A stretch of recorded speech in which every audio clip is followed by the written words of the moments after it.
they've given the Spanish banks 100 billion euros. I don't think you should be giving Spanish banks 100 billion euros, not given the number of British bank robbers currently living in Spain. That is a mistake, isn't it? It's not going to arrive in one van. A lot of it's going to a bank called Bankia, isn't there? It sounds like a bank from a children's programme, doesn't it? It is difficult to take the economies of countries seriously where the word bank is written as banco. It is generally easier to think that they probably don't do it. Hey, Benvenidos, el banco! Banco, bank. This accent's all right, is it, Doug?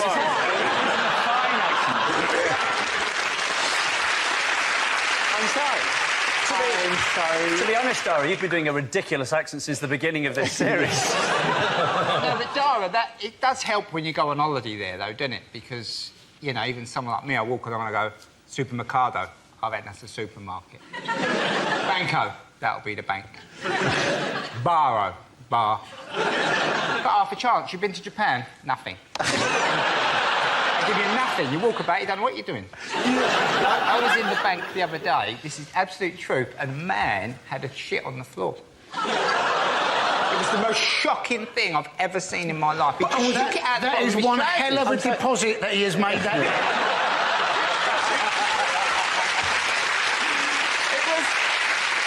He probably normally does all of his banking on the internet, but he couldn't log on that day.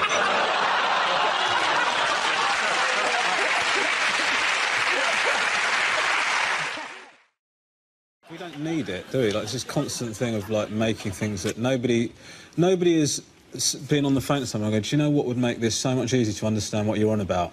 If I could smell you. I've actually just started pretending I'm Costa Rican. I will switch to whatever I need to, you know.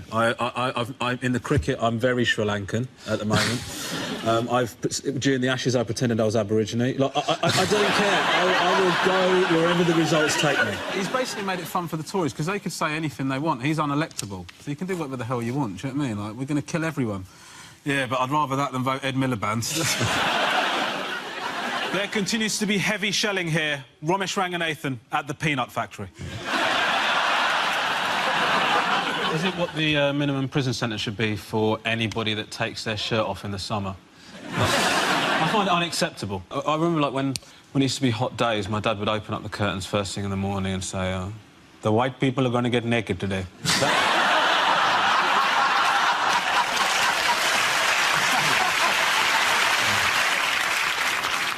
Just this morning, we confiscated a bag of cannabis, and now we're asking all students to come forward if they've got Pringles. Have you had an accident that wasn't your fault and has ruined your life? Next time, use Durex. I don't understand that, because, like, if the cows farting is causing the problem, then surely eating them is the solution. I mean...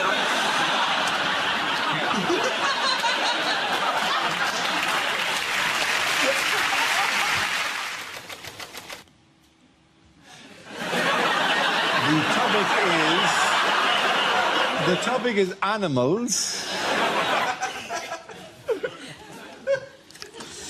I'm into animal rights, actually. I recently watched this film, Blackfish, which is about this killer whale that ate two of the trainers at SeaWorld, killed two of the members of staff at SeaWorld. And it's an interesting film, but I do have some issues with it. You know, one of the things they say in the film is we call them orcas. Some people call them killer whales, but these are beautiful, beautiful orcas. We call them orcas. This one killed two people. Right? That's a killer whale, right? He lost the right to be called orca when he slaughtered two people, yeah? And people are surprised by what happened. People are surprised by what happened. They say, oh, my God, I can't believe what's happened at SeaWorld. I can't believe that one of the killer whales tried to eat one of the trainers. Listen, that's not a surprise. I'm a vegan, right? But if you make me dance with a sausage on my nose for long enough, eventually I will try the bloody sausage, right? I don't think that's a surprise. And the film is presenting obvious stuff. I was talking to an intelligent person about Blackfish. He said to me, I can't believe what's going on at SeaWorld. It's disgusting. I can't believe they kidnapped them from the wild. How else did you think that they got them? Did you think there was some sort of recruitment drive? But the thing is, you know, is they want to set this whale free. They want to set Tilikum free because he killed 2 people. Because he killed 2 people, they want to set him free. I mean, that's the opposite of crime and punishment, isn't it? I mean, people say because he lives in such horrible conditions. Listen, people live in horrible conditions. We don't let them off for doing stuff. You don't say, oh, Derek here killed 6 people. We can't do anything about it because he lives in Hastings. Thank you very much, Robert. I'm going to give the point to Angela Barnes there. Everything come back. Thank you very much. Well, as a vegan... I wanted to supplement my son's education, so I'm helping him to learn to read. That's one of the things that I'm doing, and helping your child to read is one of the most magical and rewarding things that you can do as a parent, on day 1. After that, it's one of the most frustrating, annoying, I'd rather punch myself in the face repeatedly than ever do this again activity that you can ever do. And let me tell you why. They do not care about making sense. They'll just read all the easy words. When they get to one they don't know, instead of trying, they'll just look at the picture and just throw something random into the sentence without any regard for what effect that has on what they're saying. And I'm supposed to not get angry. I'm supposed to not get angry when my son goes, Jack went strawberry? How could that be what it said? How could it be Jack went strawberry? What are you talking about? What would that even look like? How could that be what it said? Tell me. I tell you what, you think that's what it said, you go strawberry now. Go on. No, go strawberry. That's what you think it said. Stop crying, go strawberry. Go strawberry. Why don't you do it? Go kiwi then, I don't give a shit. You're not doing it, are you? I tell you why not, because it doesn't make any bloody sense. My wife thinks I'm overreacting. Thank you very much, Robert. I do think it is a weird strategy, because what you're saying is we're going to make it OK for you to park by a broken meter. So, you know, a solution seems to be fix the meters. Do you know what I mean? Rather than make it OK to park next to broken ones. It's like saying, well, you know, all the trains are late and we know they never arrive, you know, when they're supposed to. So what we've decided to do to tackle the problem, we've decided to abandon the concept of time. So nobody's ever going to be late for anything. We plan to replace the glass ceiling for women with something much easier to clean. We was in Birmingham the other week doing a gig and you had cream on top of your goulash. No, listen. Hey. Hang on, why are you eating goulash? Goulash is... it's meat in goulash. I'm not that much of an idiot. It was vegetable goulash. Can I have a beef goulash, but hold the beef? Rob and I had an argument, a discussion about the fact that I thought it had combined so much with the goulash that it rendered the situation untenable. But Rob said, "You could have scooped that out, mate. I don't know what's wrong with you." He's not vegan. He's eating cream over here. I haven't even heard of it in Lewisham. Oh, we're such great mates. Do you think you got to the point where, like, you know, Nick Clegg finally thinks he's stepping up to the plate, like Cameron's on the phone? Listen, my phone reception is a nightmare. We've got an important situation. Nick, I need you to step up. I need you to do the right thing. Can you get in touch with Vodafone and get this sorted out? Russell Crowe stars as Bob Marley. The accent's so offensive you won't even care that he blacked up.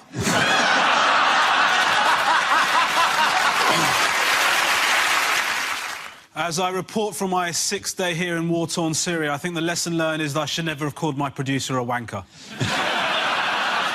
A UKIP film presentation, 101 damn Asians. Newark is actually an anagram of Nigel Farage's nickname.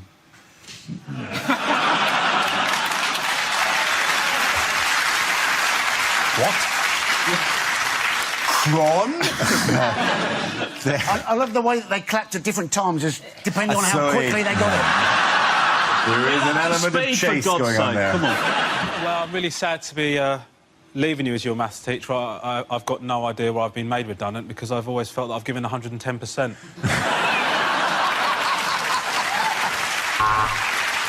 I think, you know, actually we should be talking about immigration now, because it's a good thing that he's put it on the table, because, you know, a lot of Europeans are coming into the country and taking jobs that my parents worked so hard to steal in the 70s.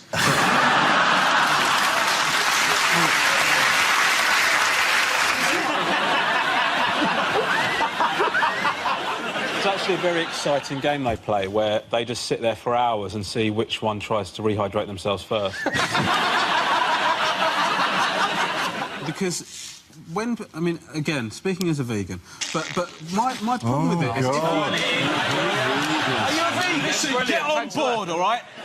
Jesus. You guys disgust me. Yes. You cheese and meat-eating pricks.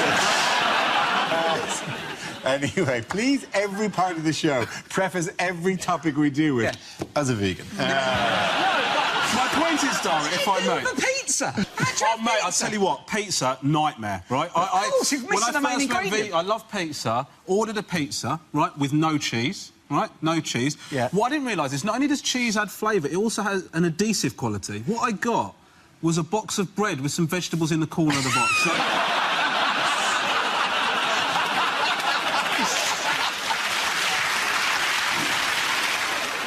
The public have spoken, and they said that I'm a knob. We're not interested, we're not engaged. I think they should combine the election of the leader of the European Commission with the Eurovision Song Contest. So, How is combining two things that we're not interested in going to make it more interesting? The issue that I have is that, you know, UKIP sort of attracting votes from sort of the elderly. You know, that this is sort of who are increasingly supporting them. And the thing is that you get worried because you think, well, I've sort of had more racist experiences from elderly people and you can sort of understand how this comes about. But I actually think that elderly people should just be allowed to be racist because, like, they've got enough shit going on in their lives, like, without having to re-educate themselves. Do you know what I mean? Like, I've pissed myself, I've got 2 false hips, and now I can't say darky. Like, it's... I'm quite happy to make him feel comfortable, bump into an elderly person, just give him the old wobble head to make him feel all right.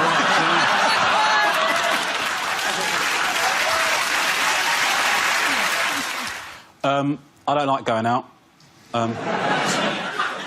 Don't like going out because I don't look as good as I used to, and I worry about it. I've put on weight, and I think, oh, I don't look all right. And then I think, hold on a minute, I'm married. I don't need to look good. I just need to look better than the prospect of single parenting. And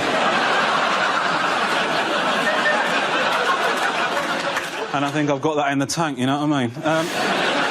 I went out a while ago, and I was out with my friends. We're all in our 30s. We look like awful tribute acts of us in our 20s, and... There's guys there, they're in their 20s, looking ripped and amazing, and I'm thinking, are they going to make us feel bad? Are they going to make us feel awkward? Are they going to make us feel like we're stepping on their turf?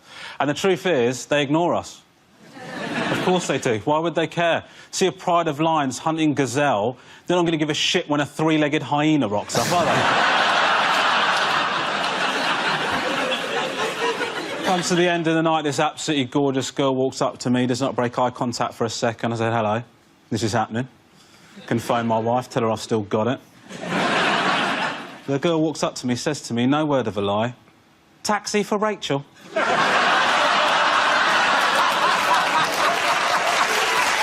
you very much, Robert.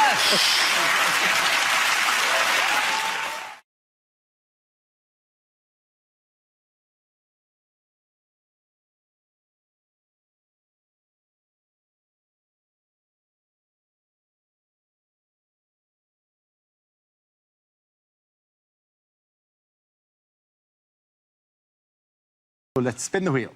The first of it is drinking. Who wants to come in on that? Tess. Hi, give me a tea if you like a drink. Cool, I don't drink, because I'm not an infidel.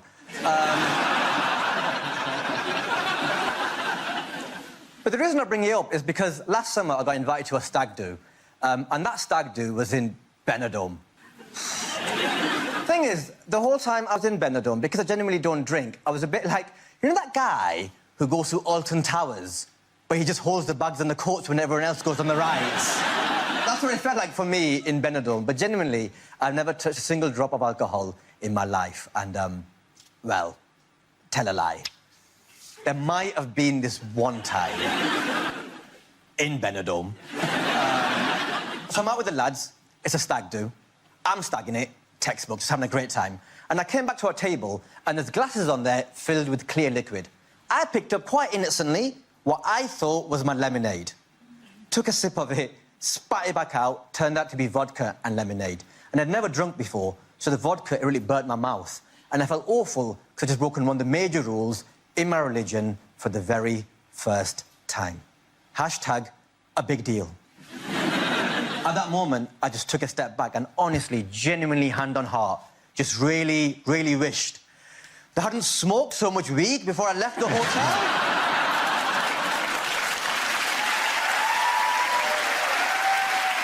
Mum, if you're watching this, weed is street slang for Basil. Thank you very much, Ted.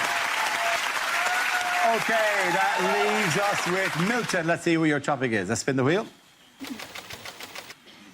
And the topic is communication. Where you go?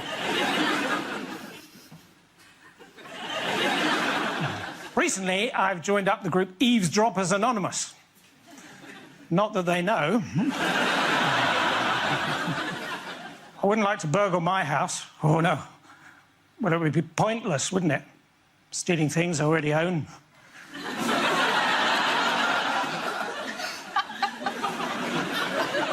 Missiles! Missiles! They don't even sound accurate.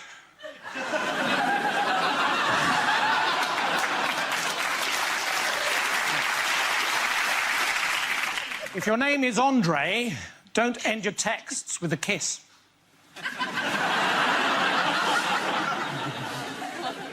As early as 1724, Sir Tim Montague had the idea for the post-it note, but he'd nothing to write it down on. So if you're at a party and you spill some red wine on a white carpet, best thing to do is to get some ordinary table salt, throw it in the face of the host, and make a run for it. Annoying, isn't it? When you go shopping, you buy something, you get it home, and then you see the sticker, buy one and get one free. And you think, I could have got another shoe. Thank you. Once again, and go to Ted. Well done. Everyone comes back. OK, here we go. Let's spin the wheel. And the first subject is courage. Reese. I'm a very courageous person. Like the other day, I was walking home from a night out and I got myself a kebab, even though I knew full well that back home I had run out of Gaviscon. Wow. We got a badass in the room at last. Tell you what, though, I am not courageous enough to be honest to a taxi driver. Rule 1 of being a comedian, do not tell a taxi driver you are a comedian. They expect too much from the relationship, right? Like, either they want you to tell them a joke for free, or they want to tell you a joke, which is often morally all over the place, right? So you have to lie to them, right? But that's nerve-wracking. I was in a taxi the other day, and I freaked out. Right? My mind just went blank when I got in the taxi. I was there, I was nervous, like my palms are sweating, my knees are weak, my arms were heavy. It was very familiar. I was freaking out, honestly, because I knew he was going to ask that question. I knew he was going to say, what do you do for a living? I'm in the back of the taxi thinking, Reece, don't panic. Just say the first thing that comes to your head. He turned around and goes, what do you do for a living, mate? And I went, taxi driver. I mean, say what you see. But he didn't speak to me for the rest of the journey, so I now do it every time. Thank you very much. OK, so that leaves Nish. Let's see what your topic is. Let's spin the wheel. The topic is race. I'll take this one, Reece. Difficult and interesting time to be a non-white person living in Britain right now. But I think things are improving, especially to be a non-white comedian. Because 10 years ago, I got some advice from a former agent. She said, Nish, you should stop mentioning on stage that you're not white. And I was like, people are gonna know. I'm not exactly flying under the radar race-wise here. So a couple of weeks later, I got offered an audition in a sitcom. Now, that part required me to do what was cheerfully referred to in the script as the accent, right? Weren't talking about French, were they? Now, when that came in, I said, there's absolutely no way that I'm going to do that. It's cheap. It's Uncle Tom. It's selling out my entire cultural heritage. And she said, this is the problem with you, Nish. You take too high-minded approach. you'll never be successful in comedy because you will never do comedy that relates to the man in the factory. And when she said that, I said, I don't really relate to your paradigm of the man in the factory. I think what you're trying to say is that I should appeal to as high a percentage of the British population as possible. But in the 80s, we shifted from a manufacturing to a service-based economy. So actually, if you wanted to talk about most of the British public, what you should have said is the man who works in the shop or the man who works in a hotel. And she said, I mean, this is exactly what I'm talking about. Thank you very much, Dave. Points in the line go to Reece James. Come back. There we go. Let's spin the wheel. First subject is friendship. Who wants to come in that? Kerry. Now, men and women expect very different things from their friendships. Women expect quite a lot from their girlfriends, and men expect sod all, really, very little. The bar is very low with male friendship. If a woman rings her mate and leaves a message on her voicemail and doesn't get an answer back within a day or two or a week or two, she'll ring her again, leave another little message. Did you get my message, babe? Because I did ring you and I didn't hear back from you, so I'm just checking you're all right, yeah? It's terrifying, really. But if a bloke rings his mate and he doesn't hear back within a year, 2 years, he doesn't care. He doesn't give a toss. I mean, he might bump into that mate down the pub and be like, oh, I rang you a couple of years ago. Thought you were dead. Can I have my drill back?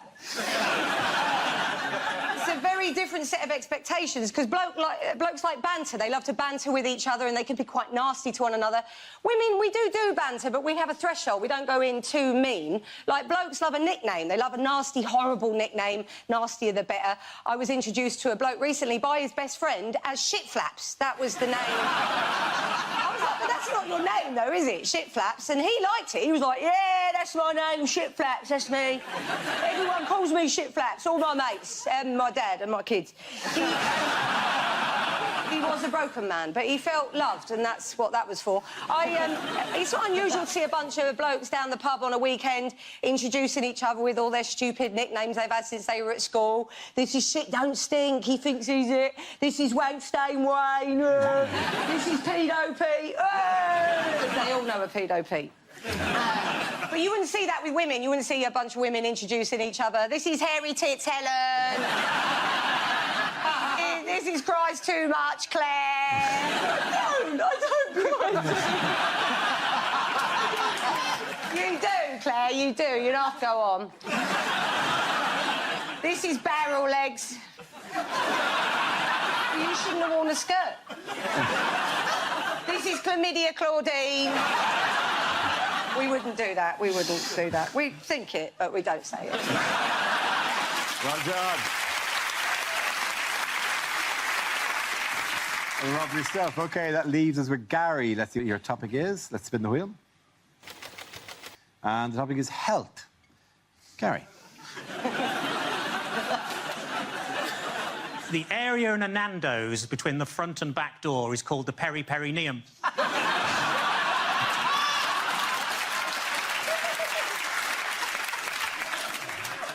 I like to judge my weight by my BMI. As long as I weigh less than a small plane, I think it's fine.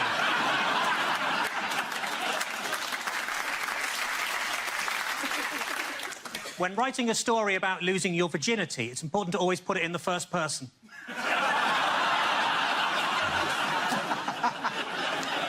When people die and head towards the light, what they don't realise is they've already been reincarnated as a moth.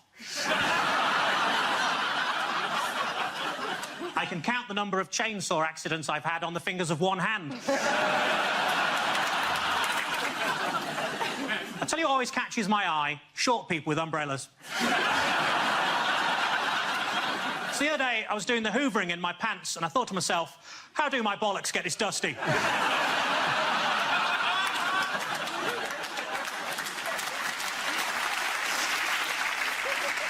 I've been attending Gamblers Anonymous for 3 years, whereas my best mate Dave, he only stuck it out for 2.5, so I won that one. I like to think I'm a bit like Superman. For example, the other day I changed in a phone box from a man who really needs a wee to a man who's just had a wee. I I pulled a sickie the other day. Just one of the perks of working at the hospital.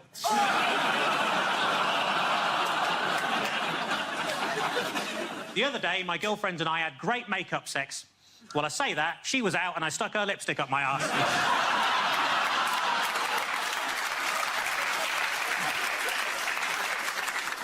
Because I'm worth it. Thank you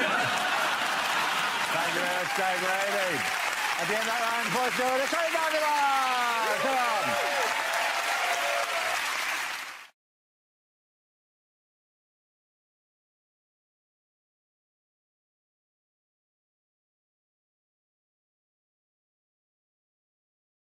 The Beijing Olympics costs are expected to exceed £20 billion, making the most expensive in history. The opening ceremony is watched by 91,000 spectators and dozens of world leaders in the Olympic Stadium. Is there really a purpose to having an Olympic opening ceremony? It's not like I would have switched on the telly today and seen people jumping into sandpits and going, what the hell's this?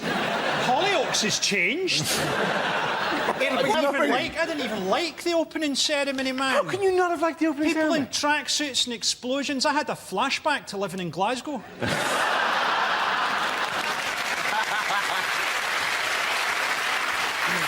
Whenever we're giving ourselves a target of 42 medals, why don't we just say, oh, we're hoping to get 1 medal and not have the pressure on ourselves? If we get any more, it'll be a bit of a bonus. I think that has something to do with the fact that we've spent 235 million quid and the feeling that that's a lot of money for, say, 1 bronze medal. Actually, bronze wholesale is relatively cheap. You can get more than 1 medal's worth for 235 million quid.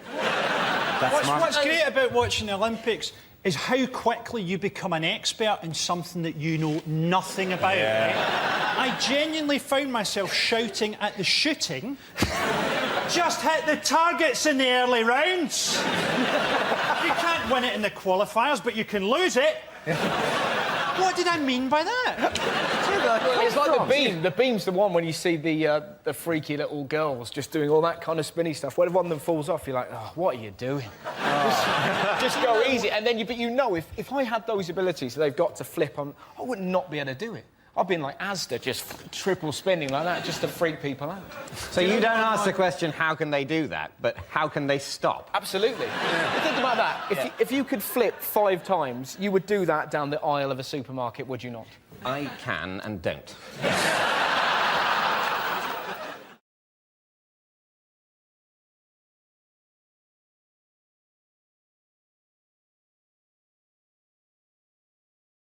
And it's food. Oh, OK. Oh, very similar topics.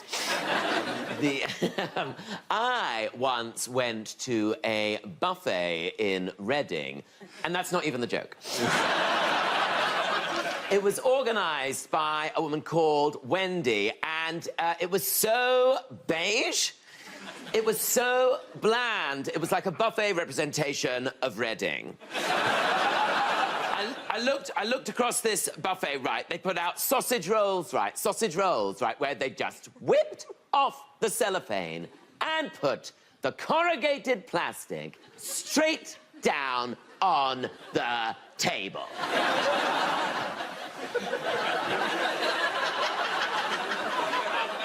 Like we were dogs!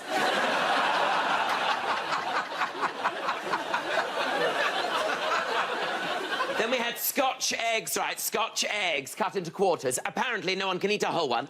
Then we had breadsticks displayed in a pint glass. I thought I was at a fucking UKIP rally.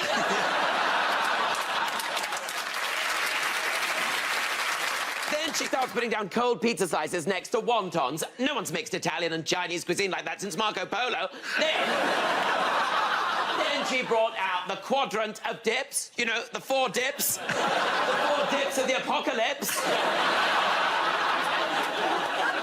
white one. The other white one. Then there's a green one. What's that? Guacamole. Then there's a pink one. What's that made of? Sillet bang? I was just glad to have something made of some sort of colour. Anyway, it was a terrible buffet, but thank you very much, Wendy.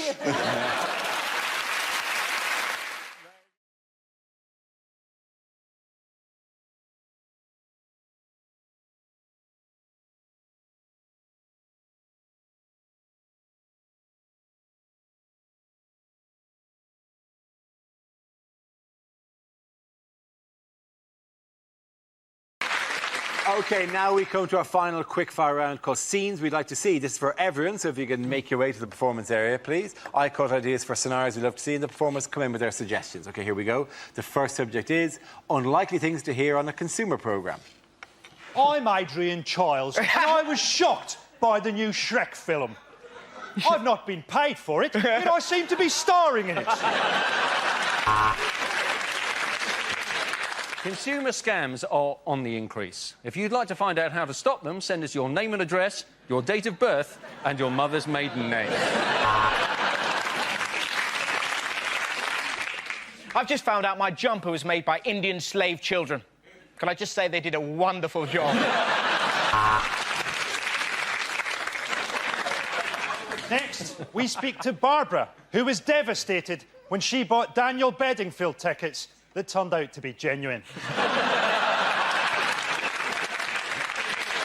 At first, the company seemed willing to compromise. Then we sent them a letter from Nicky Campbell, and they told us to fuck off. I won't be on this show next week because I'm going off to Nigeria to pick up my lottery winnings. Last week, we said that we were going to expose London's security scene. This week, we say, there's been a misunderstanding. Could I please have my kids back? On closer inspection, Mrs. Wilkins, your hamster's jacuzzi would appear to be a food blender. Hi, I'm Nicky Campbell, and I've been ploughing through the usual 5 sacks of hate mail to find this letter complaining about washing powder. Today, as I stand before you penniless in the last clothes I own, we ask, is divorce biased in favour of the greedy bitch who left me? We got there, the weather were crap, the food were crap, the locals were racist. What a bloody brilliant holiday! Of the half-dozen condoms we tested, all but 2 burst in my stomach. I'm Anne Robinson, and without plastic surgery, I'd look like E.T.'s balls. OK, the next topic is things a sports commentator would never say. Oh, they've called in the video referee. Which is better, Alien or Predator? Oh, yes, and that's a beautiful uppercut. And another one. But, hey, the DJ is still not going to change the track for Stephen Gerrard. Jimmy White holding up the cue there as he collapses at the Telenoid bins. Welcome to Robot Wars. Cruncher, ready! Stephen Hawkins, ready.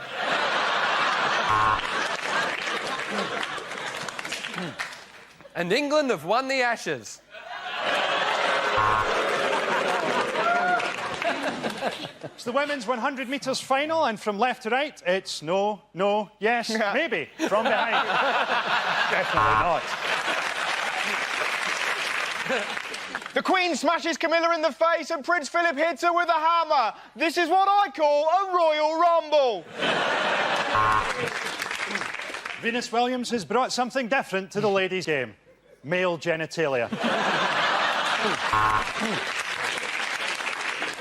Oh, he's great with a dead ball. When I had one, I had to sit down for a week. And I think that massive widescreen close-up of the wedgie goes some way to explaining why we don't normally televise judo. And that bloody smear is the reason you don't see a lot of streakers in Formula 1. Some people on the pitch, they think it's all over. It is now. The Chinese secret police have shot them. Well, he's finally got his head down. His hands are firmly round the shaft. Which is why I'm handing over to John Infidel. Overpaid knocks it on to overrated. Overrated on to possible rapist knocks it forward. Closet gay, goal! OK, at the end of that, the points go to Frankie, Hugh and Adam.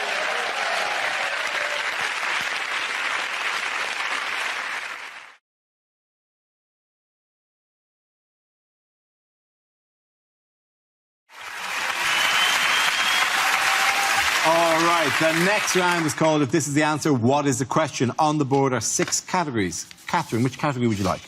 Sport. OK, your category is sport. And the answer is 32 days. What is the question? Is it at what age was Ramesh able to achieve a full beard? It's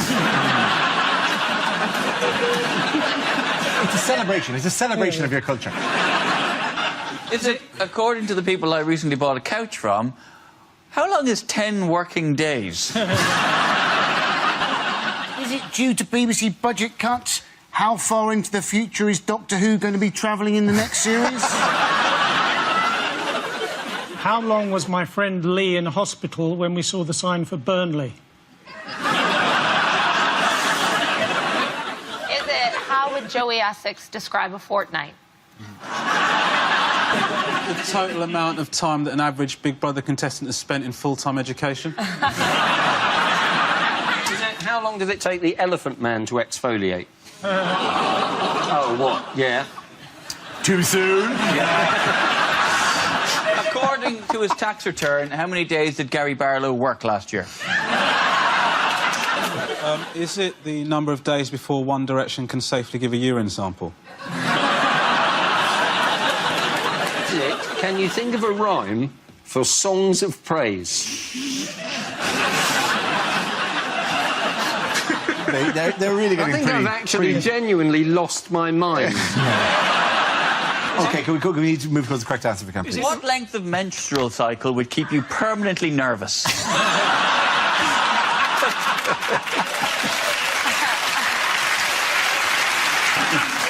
How long the World Cup is going to last? Yes, it is. Very, very good. Thank you very much, Catherine.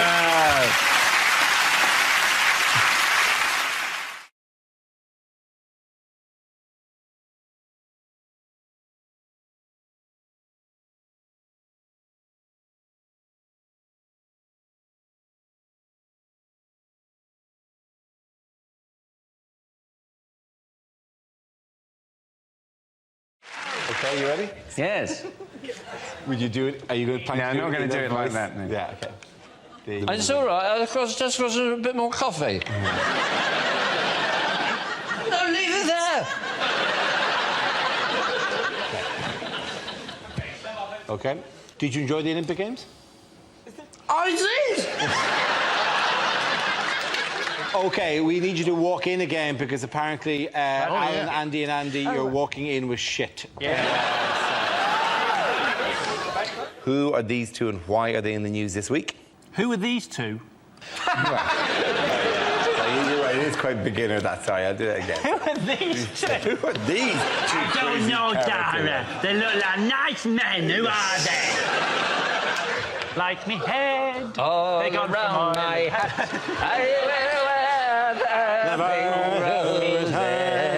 Why will you not die, Skywalker? Michael, they have taken you. Will you not go home and die? Wasn't there any of that at the Olympic opening ceremony? What, none of it. Irish rebel songs? Yeah. They weren't all Irish. We've got a great... It would be really weird if they just opened on a man going, England has stolen our young. Our next round is called Newsreel. We play in a... Could you shut the fuck up? Was that for me? No, it wasn't. It was the end of his. Oh, right, sorry. You get to the fucking mic and then...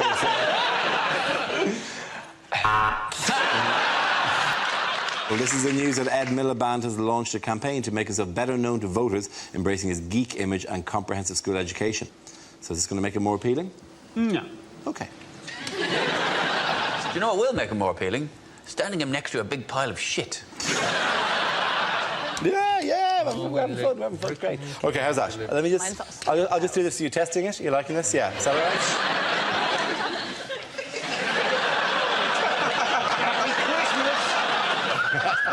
Oh, yeah. Too hot for TV. Yeah. How's that? Happy Christmas. Happy Christmas. This is the DVD your uncle bought you. Yeah.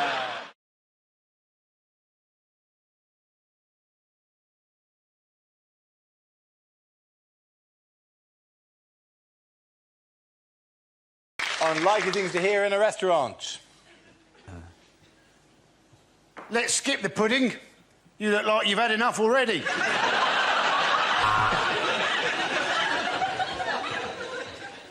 Wow, thanks for picking up the bill, Dara.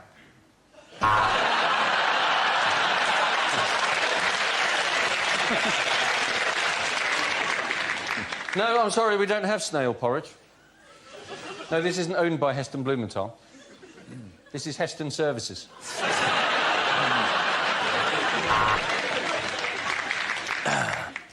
How does crispy aromatic duck sound? Quack, quack. But that was before it was either crispy or aromatic. Do I have a reservation? Well, I'm not sure about all these Polish people moving over here.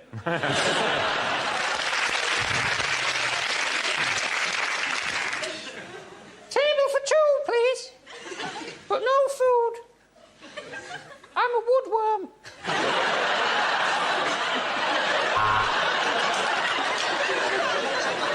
This is a traditional Greek restaurant, so don't worry if you can't pay. The German government will cover it.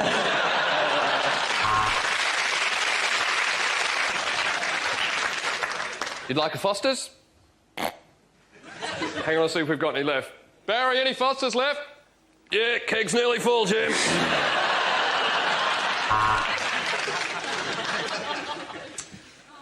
Here's the tip. If you find the rest of the chef's peanuts, please let us know.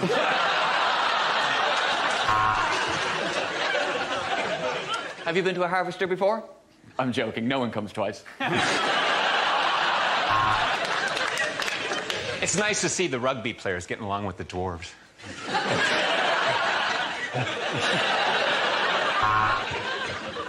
Well, that's an unusual taste, isn't it? What is in this death by chocolate?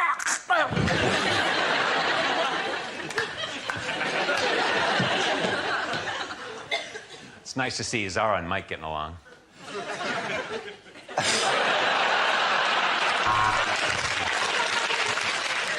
Yes, it is all-you-can-eat night, and that's why you can't come in, Mr. Pickles.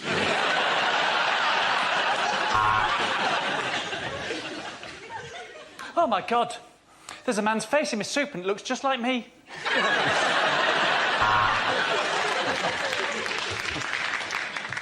Excellent choice, sir. This lady is much fitter than your wife.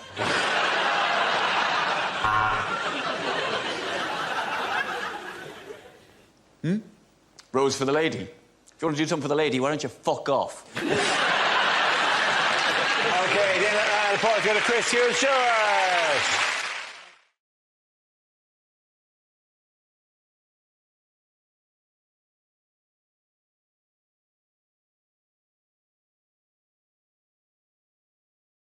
The first subject is festivals. Who wants to come in on that? Kevin. Festivals, nice picture there. That's actually me on your left. So, I was at a Christian rock festival. I never really meant to be there. I was just passing through this Christian rock festival and there was a stall set up that said, a free toastie for all of God's children. So I thought, shame on. I said, how's it going, mate? Can I have a toastie? And the guy said, are you a Christian?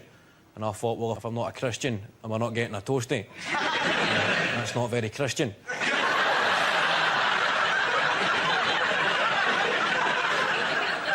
And with this, the guy crumbled and stood back to reveal a chalkboard and he said, OK, you can have cheese or cheese and ham. And I thought, just cheese, mate, because I'm a Jew. Milton, let's see what you've been left with. Let's spin the wheel. And the topic is jobs.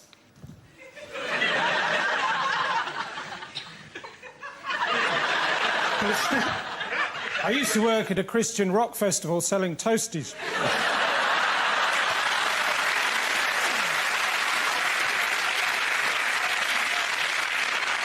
The best day was when I sold this Jewish bloke some yellow ham.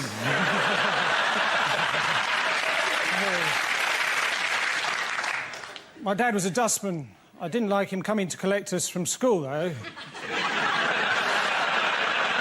Not because I was ashamed he was a dustman, it's just you never knew which day he was going to come.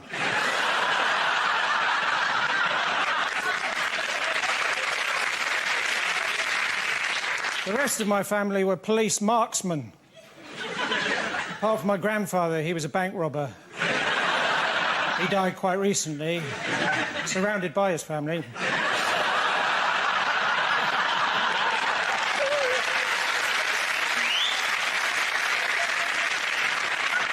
My uncle, he's a police frogman. No, sorry, he's a French policeman. I used to work in a supermarket. It was my job to hand out samples of things for people to taste. But I was asked to leave after the little cups of bleach incident.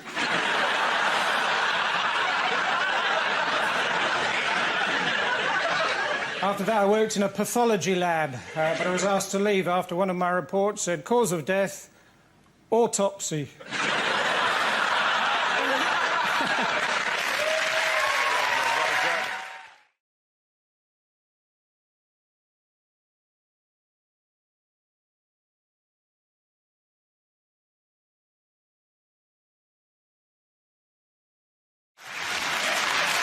OK, the next topic is unlikely to hear at Euro 2016. Wayne Rooney's come out covered in Formica. I think the managers told them to play as a unit. Rooney is playing in the pocket. Oh, that's unpleasant.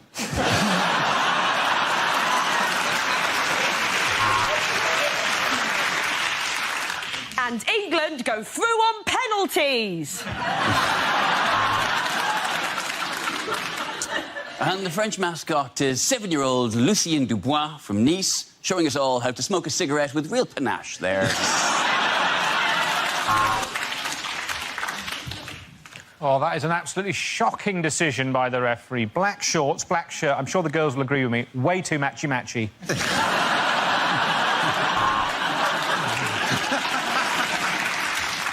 Let's not forget that Roy Keane and Martin Skirtle were club mates at Real Sociopath.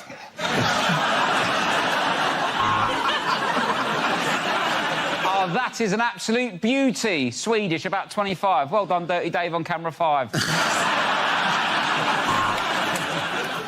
The England front three are trying to get in behind, but the Wags are having none of it.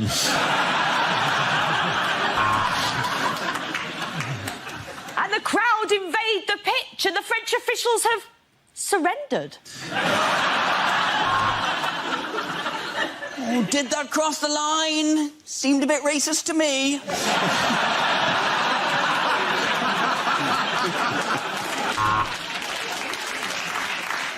Well, next for us, it's Iceland-Turkey, and when that's defrosted, it's England-Slovakia.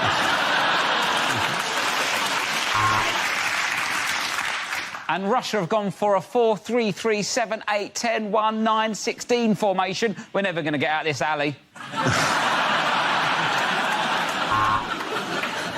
Well, let's look at the stats in the first half. I was responsible for 90% of the cliches, and that really is the icing on the cake.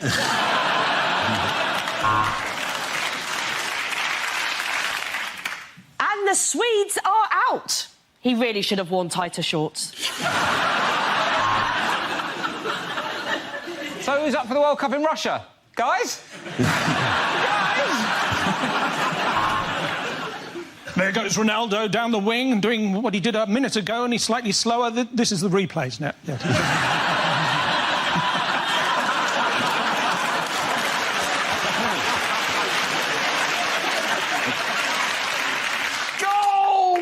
Say, cometh the hour, cometh the man, and I have. I'm just off to get some more pants. At the end of that round, the boys going to run, Ed and Miles.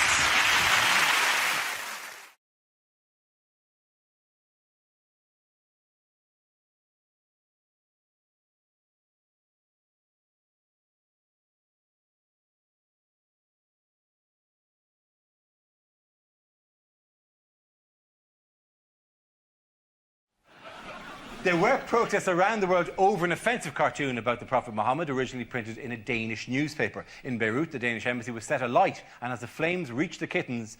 Let's do that again. The flames did not reach the kittens. What are you doing in this Danish embassy? Meow! The beautiful human interest story of just kittens pawing at the window. But who shall save the kittens? I know, the Powerpuff Girls. All right.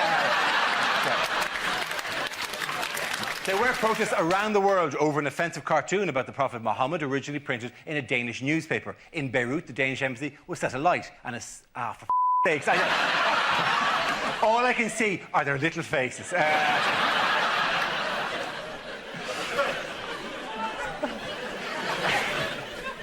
It doesn't even say kittens, not even kittens at all. Okay, I belong here. I deserve to be here. I'm a professional broadcaster, right? Yeah, top of the kit. There were protests around the world over an offensive cartoon about Muhammad, originally printed in a Danish newspaper. In Beirut, the Danish embassy was set alight. As the flames reached the kitchens, several passing vegetarians suddenly thought, ooh, that's the one thing I miss most. Yeah, do you know, the kitten stuff was better, wasn't it?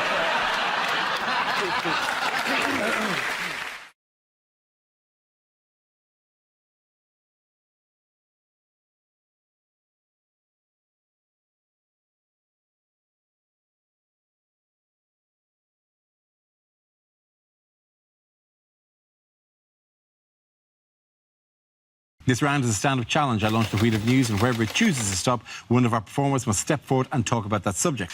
OK, here we go. Let's have the first topic, please. The first subject is politics. Who shall come in on politics? Louisa. So you guys are all worried about your prime ministers and that kind of stuff. I'd say calm down. Because I'm from South Africa, and the guy who's the head of state now was facing 763 charges before he became the president. That's a lot of crime. You have to break the law every day for 2 years. Because you guys are, I mean, we had a great president, our first democratically elected president, President Nelson Mandela. And I had the opportunity to meet Nelson Mandela. He came up to me. I was a young lad. I think I was about 12 and stuff. And he came up to me and said, young man, would you like me to tell you a joke? I said, yeah, go ahead. It's your country. Knock, knock. I said, who's there? Who else speaks like this? Thank you. Thank you very much, Louisa. That leaves us with Milton. Let's see what you've been got. Let's spin the wheel. And it's jobs. Milton. Have you noticed that if you Google the phrase lost medieval servant boy, it says this page cannot be found?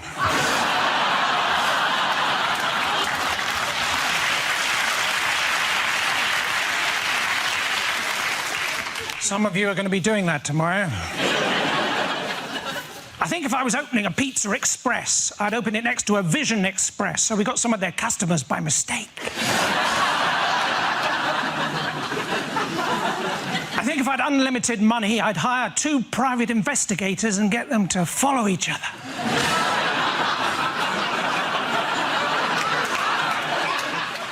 Do you ever get that thing where you think someone's probably definitely wearing a wig, and you think to yourself, I'm sorry, Your Honour.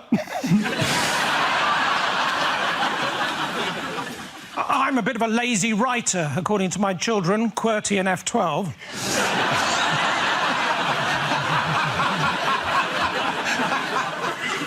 Being a PE teacher, that's easy, isn't it? Shiny.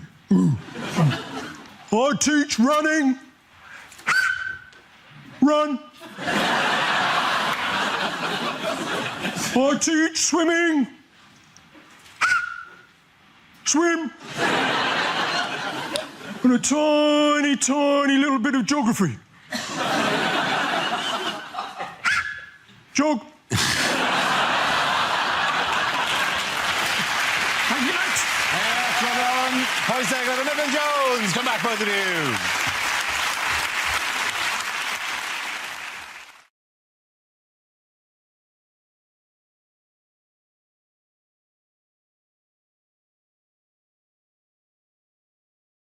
Now we come to scenes we'd like to see. So if everyone can make their way over to the performance area, please. I'll read out this week's topics and then we'll see what our panelists can come up with. OK, here we go. The first subject is unlikely small lads.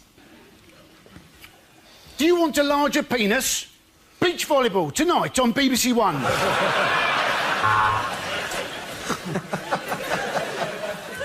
For sale, 400 jars of mayonnaise would suit the sort of person who's not that fussed by best before end dates. For sale, 1 pack of polos, unopened.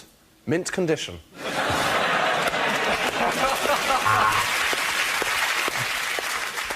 Sperm donors wanted. Please come quickly.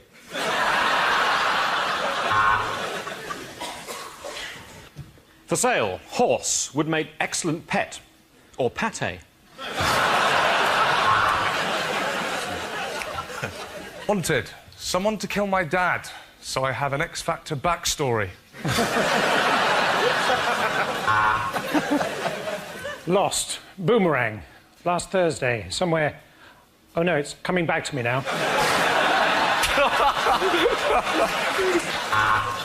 For sale, dwarf jacuzzi.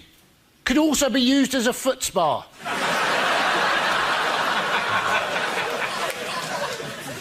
For vasectomies, liposuction and all small cosmetic operations, call Phil, the overambitious tree surgeon.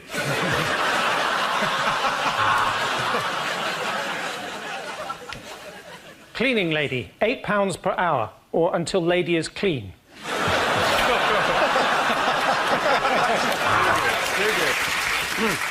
Wanted. Spessing lessons.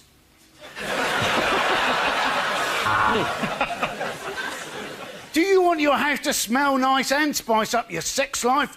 Then why not try Glade butt plugins?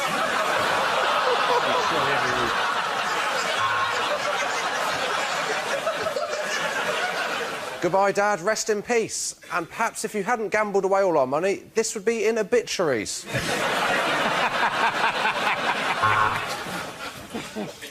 Wanted. New subject for scenes we'd like to see. The next topic is...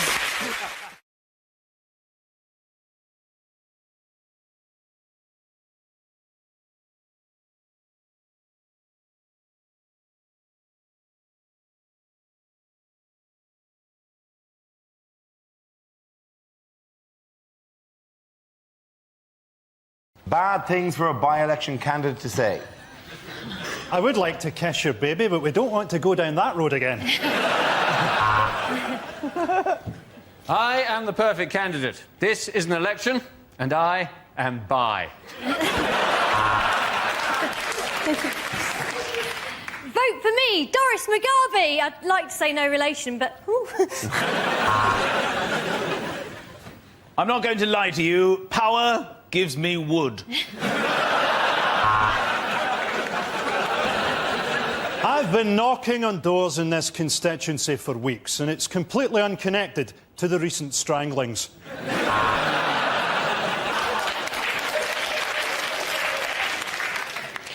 Knife crime must end.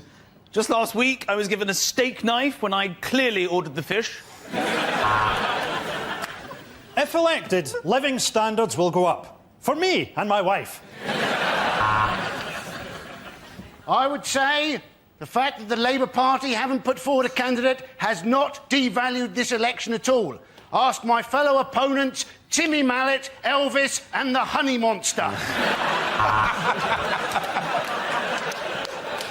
I promise to bring crime in this constituency down by patrolling the streets at night dressed as a man leopard. I have impeccable green credentials because I've never used deodorant or had a bath.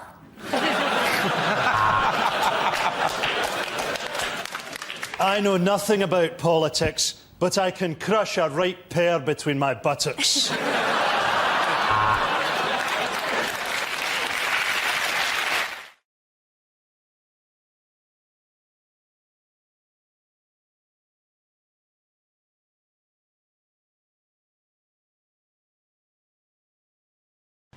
OK, here we go. The first subject is unlikely lines from a children's book. Mr. Stubborn wouldn't leave. He was the elected leader of the Labour Party. I'll huff and I'll puff and I'll blow you, Keith Vaz.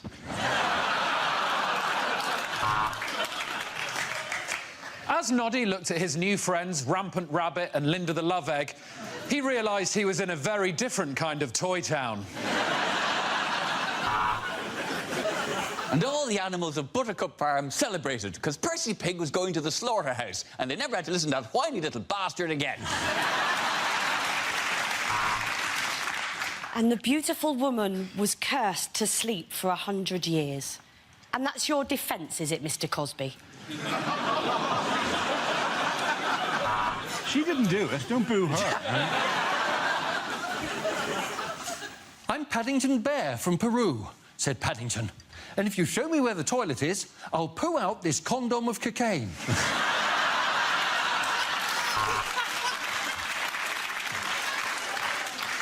It's the absolutely horrific follow-up to Netflix and Chill. Swallows and Amazons. And was there a happy ending? Well, the prince did love massage parlours. I will never tell you my name. You will have to guess my name, said Rumpelstiltskin, really holding up the queue at Starbucks. From under the bridge came the voice of the troll. Where? Women can't be Ghostbusters, send!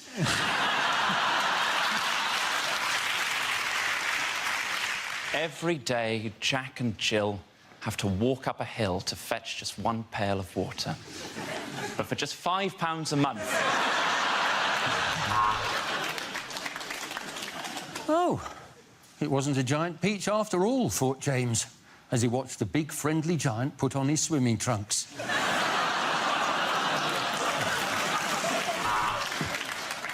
He pushed aside the clothes and there, at the back of the wardrobe, found a magical land of nipple clamps and lube.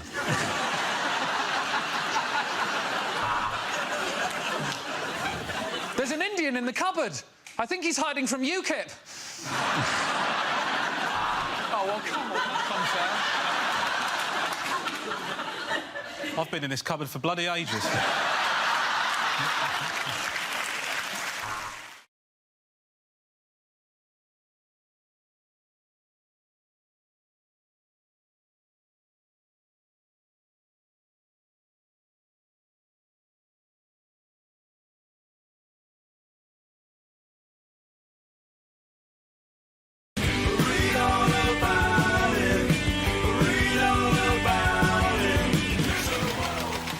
First subject is animals. Who wants to come in on that? Ava. I'm not a massive animal lover. I recently I found out that I had a mouse in my flat. Don't look at me like that, I'm not dirty. So I called this guy from Rent-A-Kill, right? And he comes along, and there's something weird about this. They don't tell you anything that comforts you.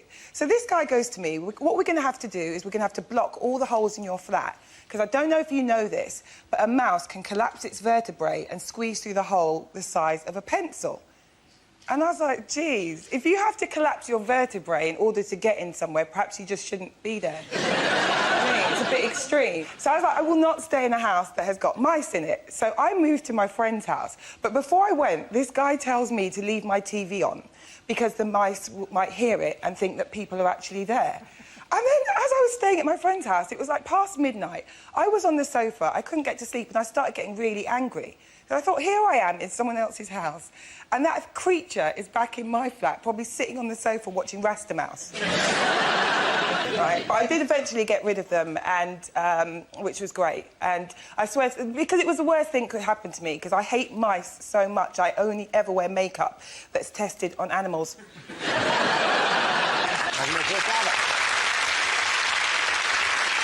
OK, that leaves us with Milton. Let's see what you've been left. Let's spin the wheel. And the topic is nationality.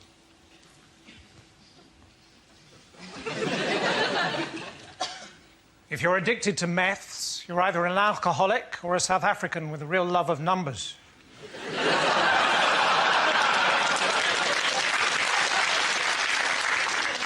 got a friend who got caught shoplifting in Saudi Arabia.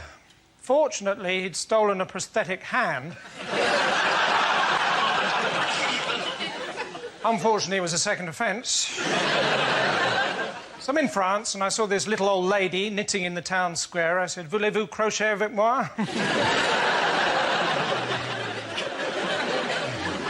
I used to teach English in Germany. First day, I taught them everything beginning with A. Second day, everything beginning with B.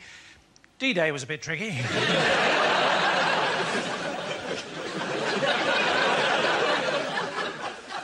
So I'm in a disco in Tehran. All these women dancing around a handbag singing Iranian Men, Hallelujah.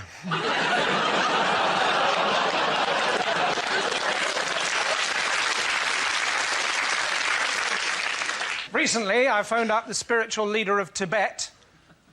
He sent me a large goat with a long neck. Turns out I'd phoned Dalai Lama.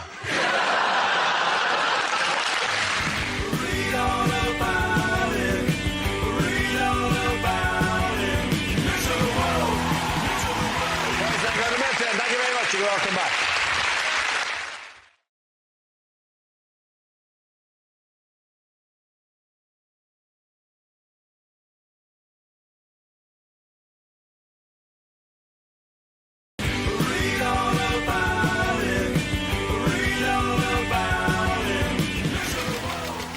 The first subject is parenting. I'll take this. We have 2 children in our house. 2 boys. One is 4 months old and the other is 21 months old. Yeah. We didn't want there to be too big a gap, so my wife had them both by cesarean.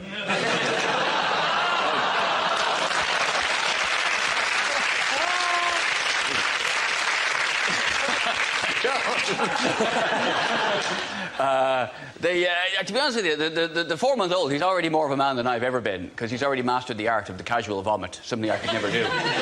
When I'm sick, it's a biblical event, it's coming out my nose, I'm pulling muscles in my back, but he's so cool with it. He'll puke and then he'll look at you like you just did it, you know. What's this? That was you? Don't think so, doesn't sound like it. But it's amazing the pressure that can build up inside a small child. It's got the puke flies out and the piss flies out and the shit. Honestly, if I was to feed him creosote instead of milk, I could do me fence with him. The thing we've been careful about, though, is even though I have 2 boys, I didn't name either of them after me, because I didn't want to have that big Ed, little Ed thing. Because when you call him one of your sons Little Ed, it just sounds too much like you're talking about your cock. Oh, Little Ed's been misbehaving. It just seems a bit... Honey, will you just hold Little Ed? Just hold Little Ed for just a minute. Hold Little Ed. Oh, Little Ed's been sick on you. It's just not... Thank you very much, Frank. Okay, that leaves us with Gary. Let's see what you've been left with. Okay, let's spin that wheel. And the topic is celebrity. Celebrity. They've started a celebrity magazine for the elderly. It's called Hello, Hello, Hello. Uri Geller, surprisingly hard to stab.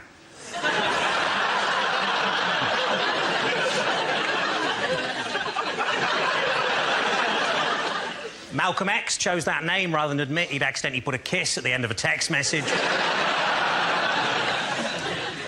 I went to see Walt Disney on Ice. Bit disappointing, it's just an old bloke in a freezer.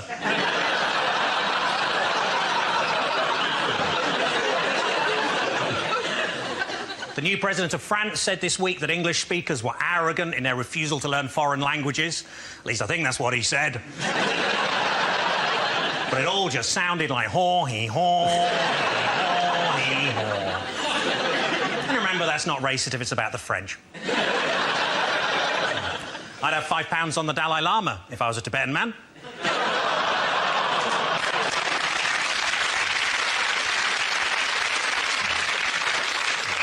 When they buried the man who invented Tetris, the whole cemetery disappeared.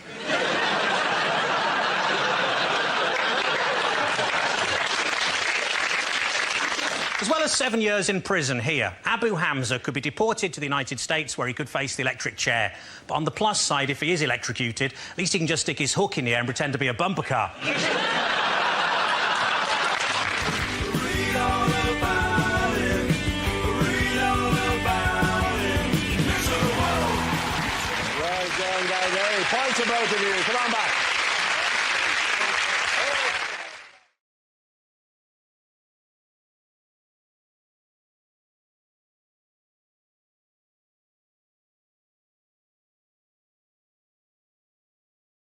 We start with a round call. If this is the answer, what is the question? On the board are 6 categories. Tiff, which category would you like? I'll go for home news. OK, home news is the category. The answer is 1/3. What is the question? Is it how much of a bottle of vodka I'd have to drink before I found Lewis Hamilton even vaguely interesting? Is it how many of this week's news stories lend themselves to comedy? It's been that kind of 3 weeks, really, hasn't it, Andy? Yes. Is it how much of Greece can you buy for £1?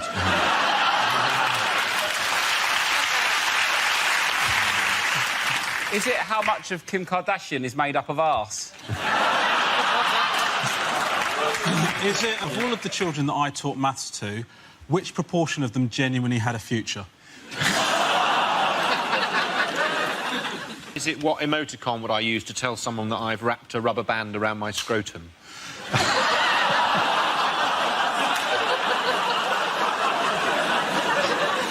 Is it what I'm always missing from a threesome?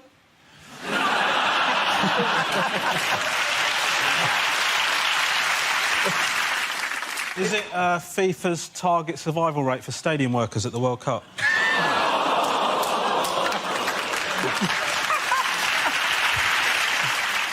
Is it, according to legend, how much of you is your head? Yes. Should be noted. I'll tell you what it could be, answer. What proportion of that team have I seen completely butt naked?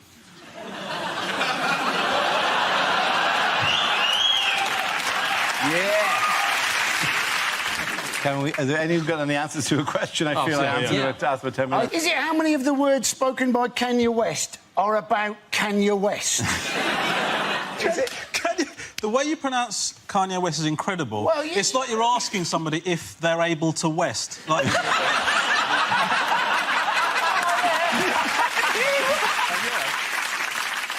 Is it think of a fraction that rhymes with the word bird? Think of a fraction that rhymes with the word herd? No. Is it think of a fraction that rhymes with the word interred? No. Is it think of a fraction that sounds funny if you say it with an Irish accent? Yeah, that's exactly what I was waiting for you to do. Yes. Think of a fraction that I say is 1/3. What a funny country. Isn't it?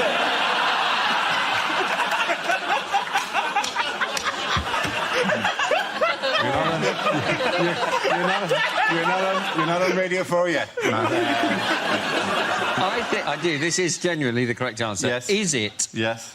What proportion of the works planned by Network Rail have already gone wrong or over budget? There absolutely is the question I was looking for. You know. I wouldn't have got that, mate. I wouldn't have got that.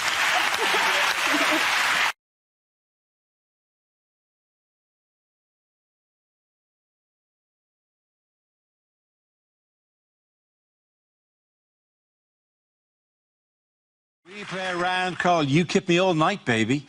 This involves Josh and James. If you could make your way to the performance area, please. This round is a stand-up challenge. I launch the wheel of news, and whoever chooses to stop, one of our performers must step forward and talk about that subject. OK, here we go. Let's spin the wheel. The first subject is adventure. Who wants to come in that? James. I'm not a very adventurous person. I've only ever used one side of a cheese grater.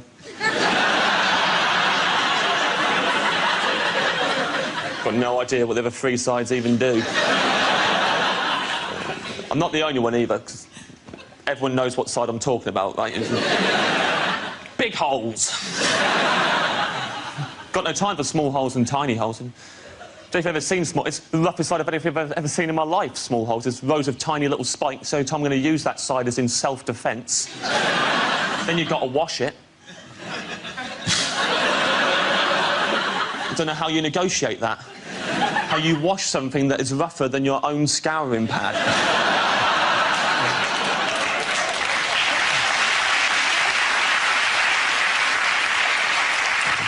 Interestingly, the only thing rough enough to wash a cheese grater is a second cheese grater. I refuse to believe that anyone has ever used the side with the 3 curvy slits in it. Don't need them. Get rid of them, replace them with something I'd actually use in my day-to-day cheese needs. Like, for me, it'd be a device that in one smooth downward motion completely unwraps a baby bell. Someone told me the other day the 3 curvy slits they use for slicing cheese. Apparently. It's the word on the street. Now, if I'm going to slice cheese, my first port of call is seldom the grater.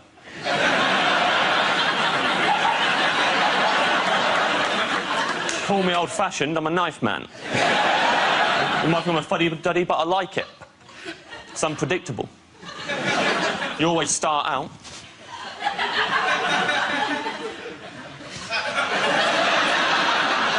You're thinking, well, this cheese cutting's going excellently. Oh, yeah. It just passed the halfway mark and the cheese takes over.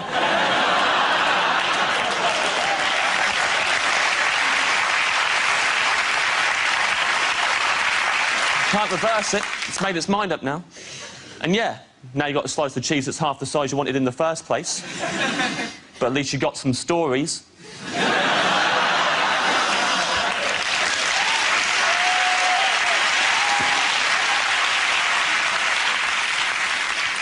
Thank you, James, for comprehensively dealing with the topic of adventure there.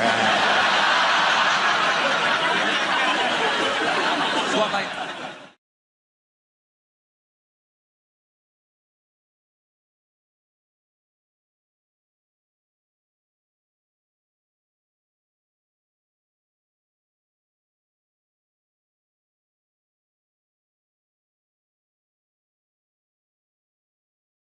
OK, here we go. The first subject is things you wouldn't hear on a news programme. And the markets are as followed. £3 a loose banana there, £3 a juicy straw.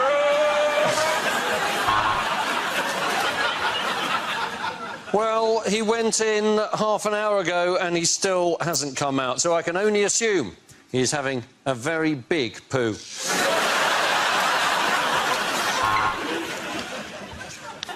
Sad news now. Wally has been found. His funeral's next week. No one knows where, but that's what he would have wanted.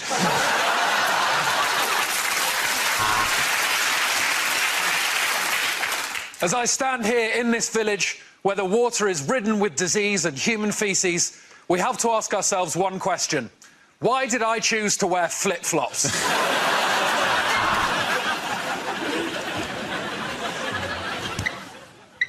Sorry, I just wanted to check something. I'm standing just a stone's throw from where the meeting is taking place. With thousands dead, there looks like no end to the bloodshed. I've been Holly Walsh for the BBC, reporting from Midsummer. Welcome to Fox News. The bastards have been through the bins again and shit on the drive.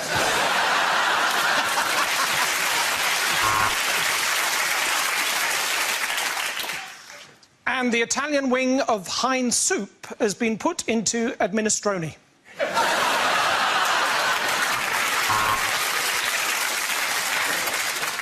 I'm on the scene where the search continues for the beloved pantomime star.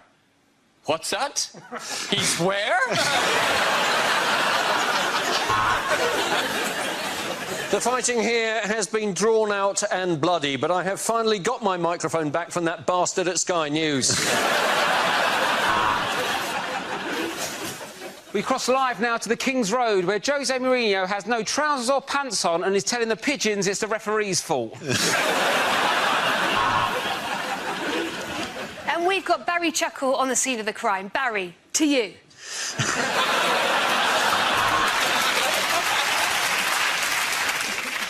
It's not good news. I've just been talking to the American ambassador and I said to him, surely now Osama bin Laden has gone from terrorist to martyr.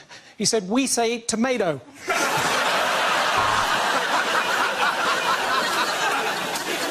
Is there sexism at the BBC? Let's ask Sally Johnson, who's our lovely smiles and pretty cakes correspondent.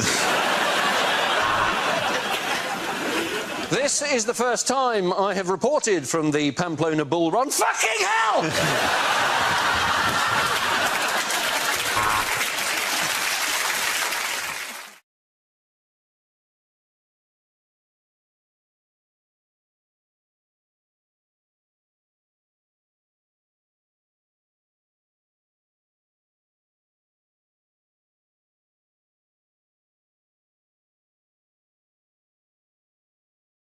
OK, here we go. Let's spin the wheel.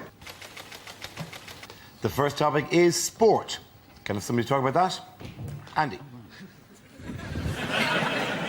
Not quite sure what sport they're supposed to represent. They're saying, aren't they, you know, basically, we need to spend millions of pounds on this massive Olympic stadium. What are the sports we're world class at? Pool and darts. We don't need a massive stadium. We need a gigantic Weatherspoons and hold an Olympic quiz night, ladies and gentlemen. You may also have seen, right, Almunia, the Arsenal goalkeeper, he apparently has got ghosts in his Hertfordshire mansion, which he's shit scared of. Now, given that you're a goalkeeper, being frightened of white things that fly through the air, all you've got to do to frighten Almunia is just go up behind him during a corner and just go...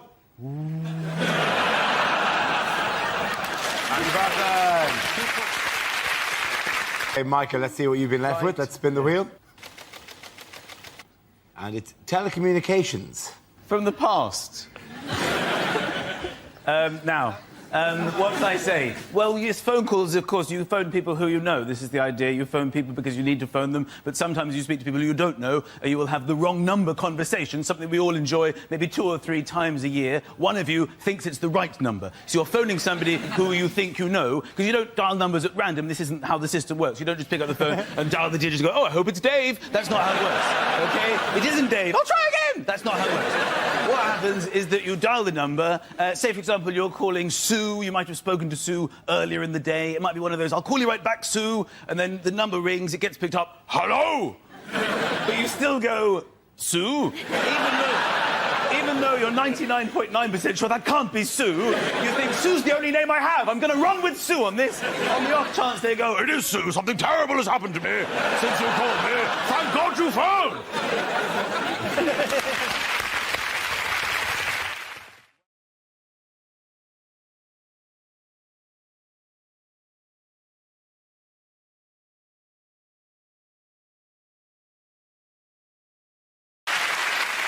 Our first round is called If This Is the Answer, What is the Question? On the board are 6 categories.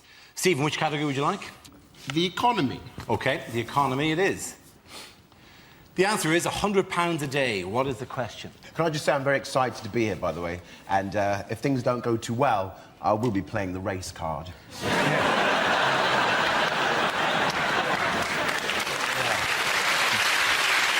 I'll be honest, guys, it's always worked for me. Is it perhaps? How much Iceland food does the Katona family go through? Is it what does Jade Goody spend on magic beans? Is it how much more was Joseph Fritzl spending on groceries than seemed normal for a family of his size? I know we're spoiling that dog, Joseph, but nappies and flip-flops.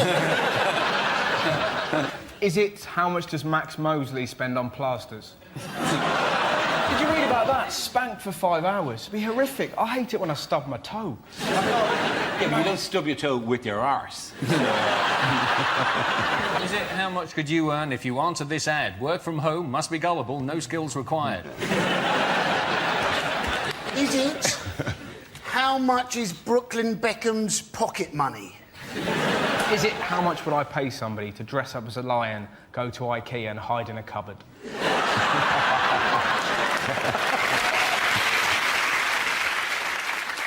Is it what do I pay my cleaner not to go to the police?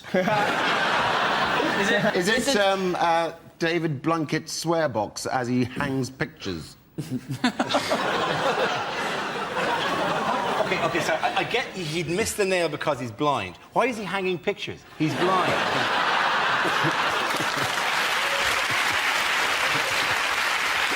It is something genuine to do with houses, isn't it?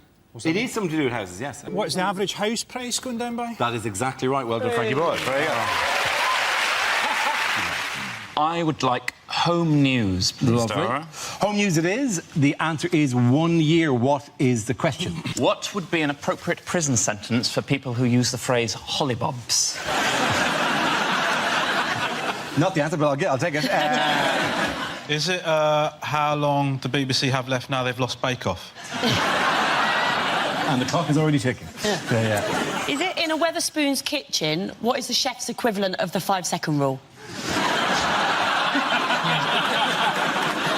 Is it Southern Rail's estimate for a London to Brighton journey?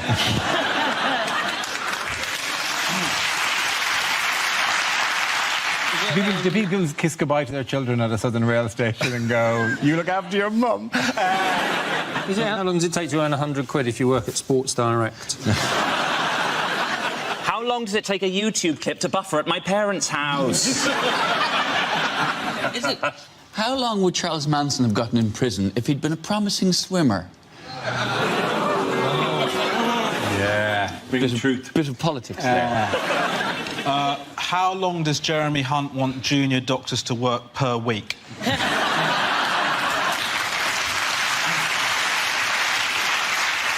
OK, so under Theresa May's education reforms, how much of a carefree childhood will children now be allowed?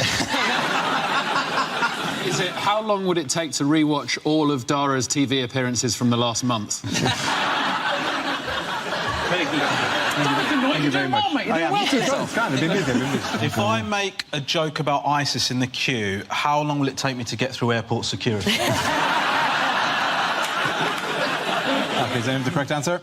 I think. How long has Jeremy Corbyn been leader of the Labour Party? It is indeed. Thank you very much, Judez. Well done. Science, please. Science, yes. Whoop! Science! One up our team. Your category is science. The answer is 7 months. What is the question? Is it how old Princess Charlotte will be when the Daily Mail start commenting on her weight? Is it how long does my nephew think I've been playing hide and seek with him? Is it how long until Sepp Blatter gets bummed in prison? Is it how old was Jack Whitehall when he first appeared on this programme? Is it if I get a 30-second advert before a YouTube video, how long does that feel? Skip it in 5! You can't always skip! You can't always skip! Some of them you have to prove you're over 18 as well. It's a nightmare. Is it if I was in charge, what would be the prison sentence for saying chillax? Is it how long does it take to get to Glasgow on a megabus? Yes, a megabus. I am the accepted As if face. you've ever gone on a megabus. I'm on every megabus page.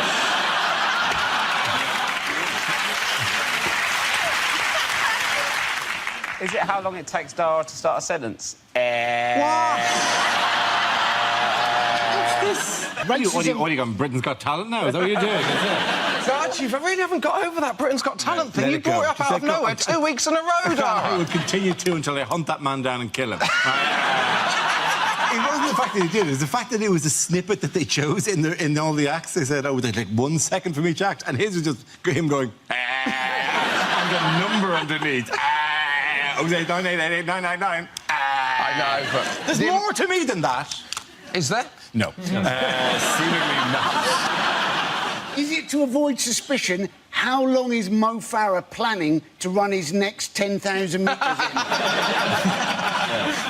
OK, can we move to the correct answer, please? Is it how long it took for me to get over seeing my dad in the bath? That's very quick, actually, isn't it? Yeah. It took me 4 years. Really? What are you doing looking at my dad?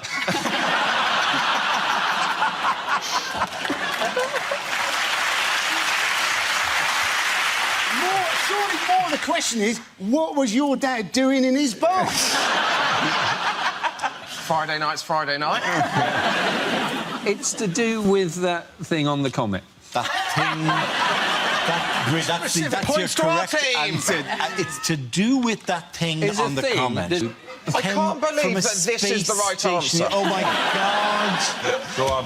It's basically, how long was the space probe that landed on the comet asleep for? Absolutely right. Thank you very much. Andy Parson. 1/3. What is the question? Is it how much of a bottle of vodka I'd have to drink before I found Lewis Hamilton even vaguely interesting?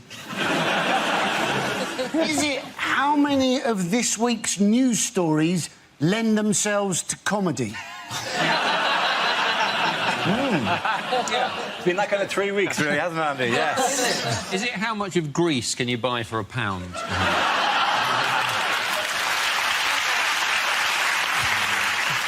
Is it how much of Kim Kardashian is made up of arse? Is it, of all of the children that I taught maths to, which proportion of them genuinely had a future? Is it what emoticon would I use to tell someone that I've wrapped a rubber band around my scrotum?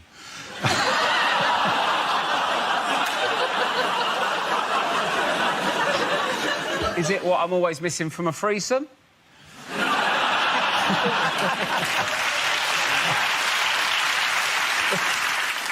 Is it FIFA's target survival rate for stadium workers at the World Cup?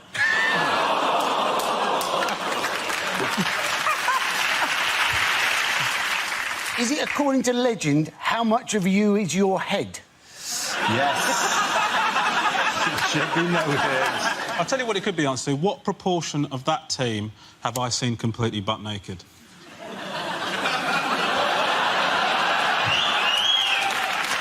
Yeah. Can we... Are there any who've got any answers to a question? I feel like I'm going to ask for 10 minutes. Is it how many of the words spoken by Kanye West are about Kanye West? Is it... The way you pronounce Kanye West is incredible. Well, It's like you're asking somebody if they're able to West. Like...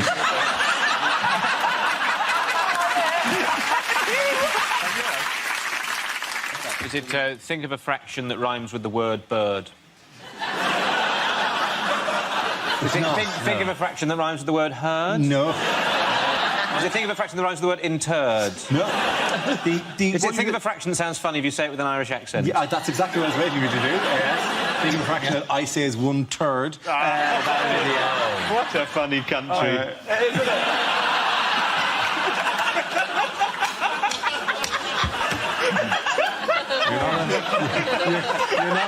You're not on Radio 4 yet. I do. This is genuinely the correct answer. Yes. Is it? Yes. What proportion of the works planned by Network Rail have already gone wrong or over budget? There absolutely is the question I was looking for. You there.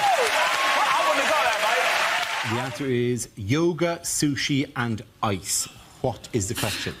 Is this what Eric Pickles uses to deal with trapped wind?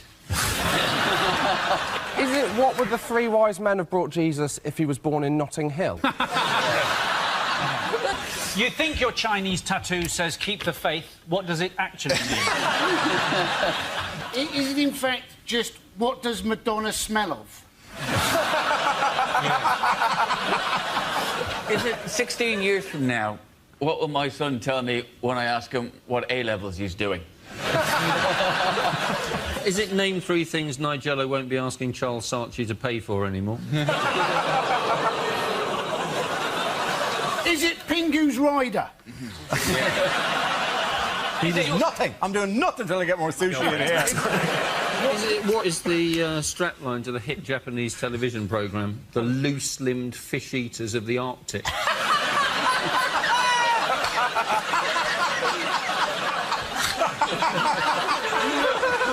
Is it what answer will you get if you ask Paris Hilton to name the elements? Is it, if you own a bar in Soho, what should you call it to guarantee it'll always be chock full of wankers? Is it simply what are 3 things which are very difficult to sell door to door? It is name 3 things that can make you lose the feeling in your legs. Sushi. Yeah. Do you know what sushi actually is? Is it what Andy Murray uses to keep up his training regime? It absolutely is. Well done. Ava, which category would you like? Home news, please. OK, home news it is. The answer is 43 years. What is the question?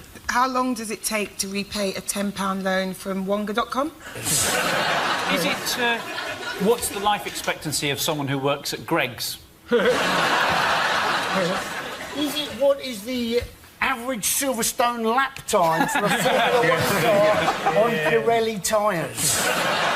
Is it how long is too long to be out for if you say I'm just popping down to the shops for a minute. Is it how old is the Earth if Michelle Obama really is the First Lady? Is it how old did Dara look when he was 25?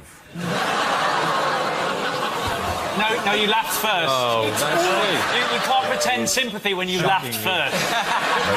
It is, in fact, how long have my parents regretted using pulling out as a contraceptive?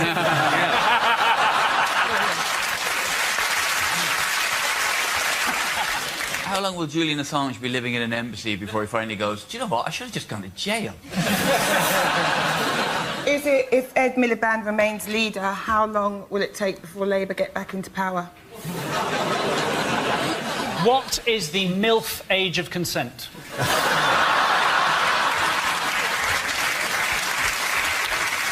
OK, if you put in a ready meal 43 years ago, how long has it been ready for?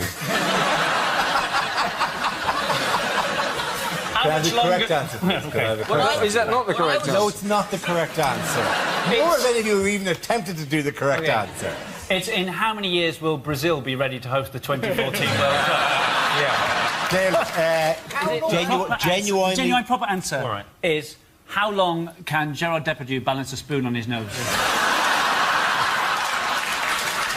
Could I have anything that even vaguely resembles a topical news story? OK, is it how many years' worth of shale gas are they claiming there is now under the British Isles? Absolutely right, Chris Addison. Absolutely. Politics, and the answer is 9%. What's the question? Is it percentage of British people without sunburn? Yes. In this room, I think. Is it the percentage of British men who bought for their wife 50 Shades of Grey, then tied them to the bed and pissed off down the pub? Rounding it up, what % of Jesus' disciples turned out to be a bit of a wrong-un? Is it what percentage of people at a Michael Bublé concert aren't using Tenna-Lady? Is it what percentage of EDL members can spell EDL? Is it at what point would I normally start running around the room going, have you got a charger? Have you got a charger? Is it for how much of history has Bruce Forsyth been alive? As a relatively successful stand-up comedian, how much tax should I be paying?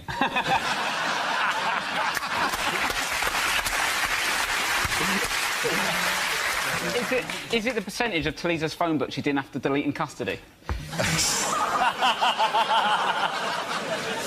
What are Edward Snowden's chances of making 40? What? I'm not going to kill him.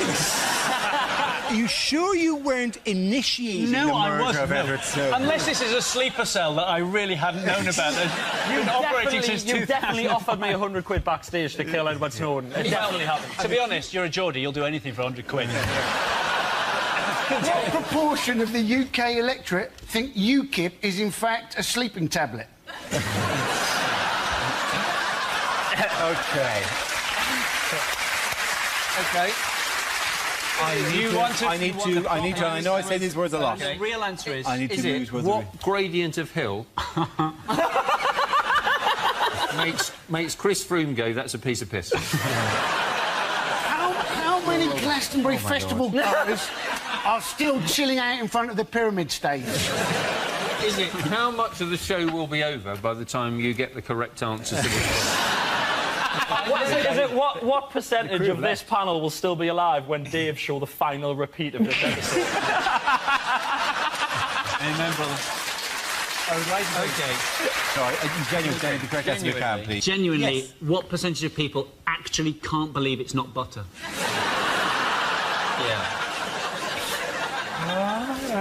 Is it genuinely... What percentage of Dale Winton's skin has not been replaced by a world of leather? Please, can we just have a proper answer for once on the show? Is this the MP's pay rise? Is this how much our MPs pay due to go up by? Absolutely right. Thank you very much. Ed Bird. Catherine, which category would you like? Sport. OK, your category is sport. And the answer is 32 days. What is the question? Is it at what age was Ramesh able to achieve a full beard? It's a celebration. It's a celebration of your culture. Is it, according to the people I recently bought a couch from, how long is 10 working days? Is it due to BBC budget cuts? How far into the future is Doctor Who going to be travelling in the next series? How long was my friend Lee in hospital when we saw the sign for Burnley? Is it how would Joey Essex describe a fortnight? The total amount of time that an average Big Brother contestant has spent in full-time education.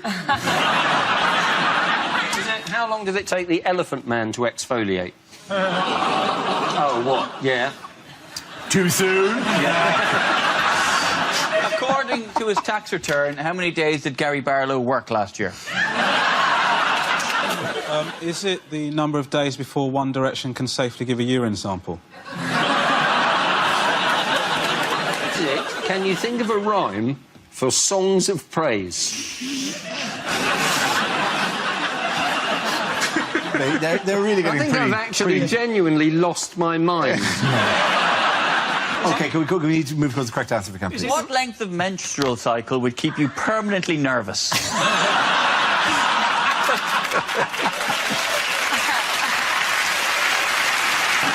it how long the World Cup is going to last? Yes, it is. Very, very good. Thank you very much, Catherine.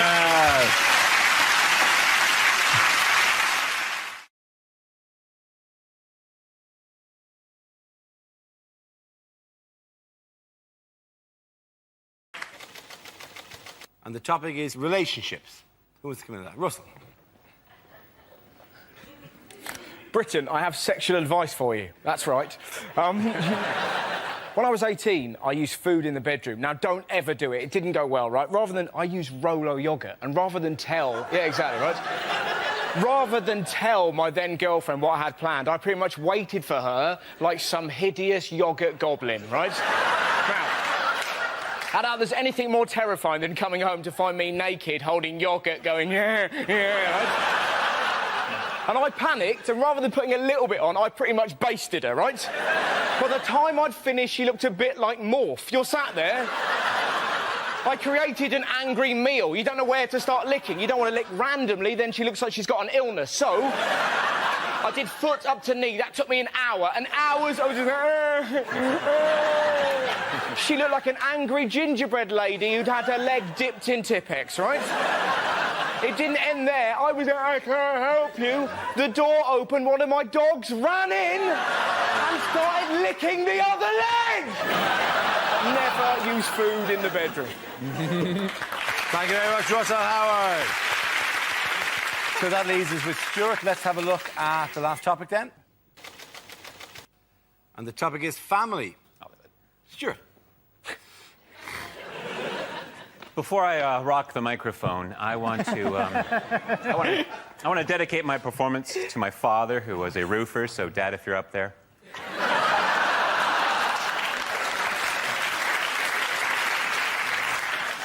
I'll tell you about my family. I'm the youngest of three. My parents are both older, and I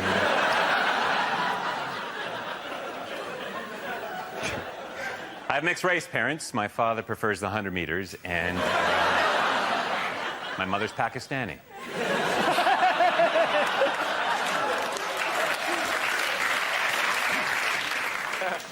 I was raised by my father. My mother left before I was born. And, you know...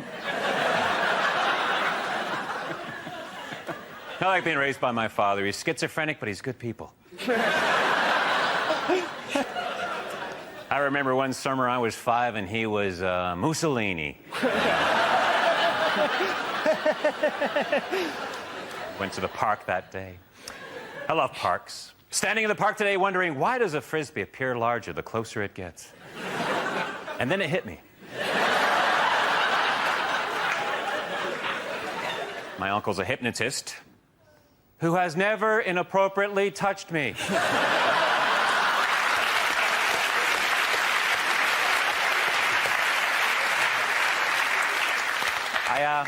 I have to leave now. I'm a member of Overactors Anonymous, and we have an Overactors Anonymous meeting that starts in...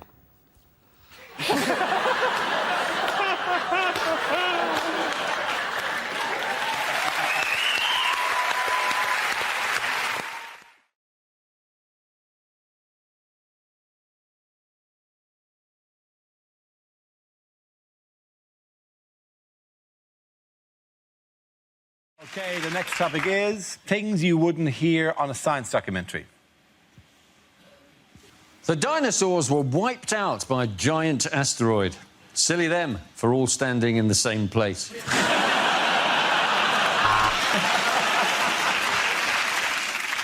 Does it burn anything other than Bunsen?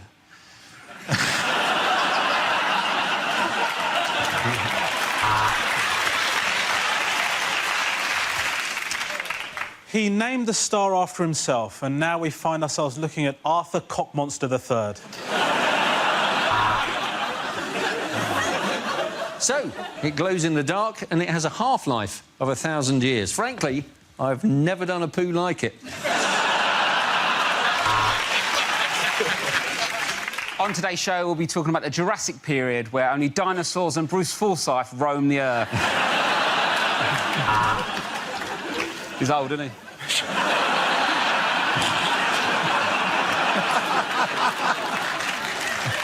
For Sarah Palin, it's conclusive proof that man and dinosaur existed together. For everybody else, the Flintstones is just a cartoon. Next, biology. Why is that gorilla so sexy? Let the proton see the electron.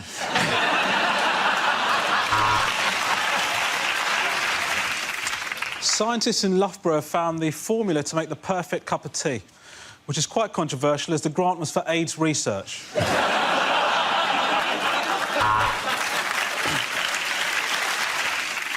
You've been watching me, Richard Dawkins. Good night and God bless. See, and the problem with cocaine is it's well Moorish.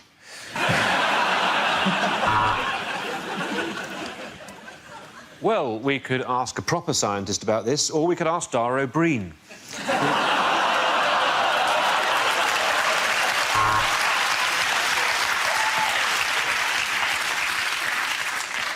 Hello, my name's Dara O'Brien.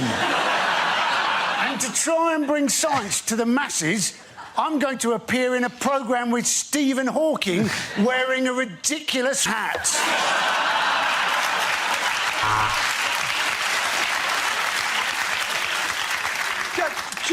Just enough with the, you know... I love that hat, by the way. Hello, I'm Dara O'Brien. And I've got a massive head and a massive brain. But all I get to do in this bit is just press a little button.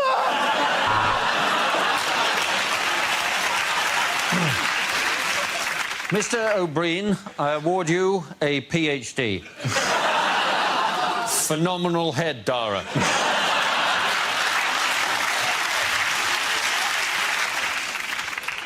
I would just like to say that I think Dara O'Brien's a legend.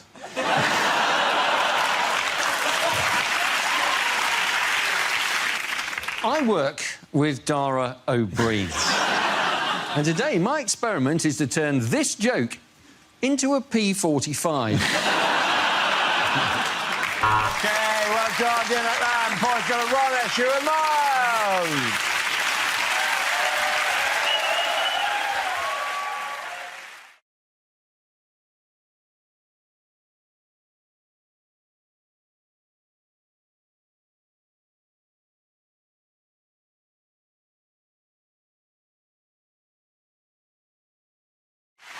We start with a round called If This Is the Answer, What Is the Question? On the board are 6 categories. Ivo, which category would you like? I would like home news, please, Dara. Home news it is. The answer is 1 year. What is the question? What would be an appropriate prison sentence for people who use the phrase hollybobs? Not the answer, but I'll take it. Is it how long the BBC have left now they've lost Bake Off? And the clock is already ticking. Yeah. Is it in a Wetherspoon's kitchen? What is the chef's equivalent of the 5-second rule? Is it Southern Rail's estimate for a London to Brighton journey?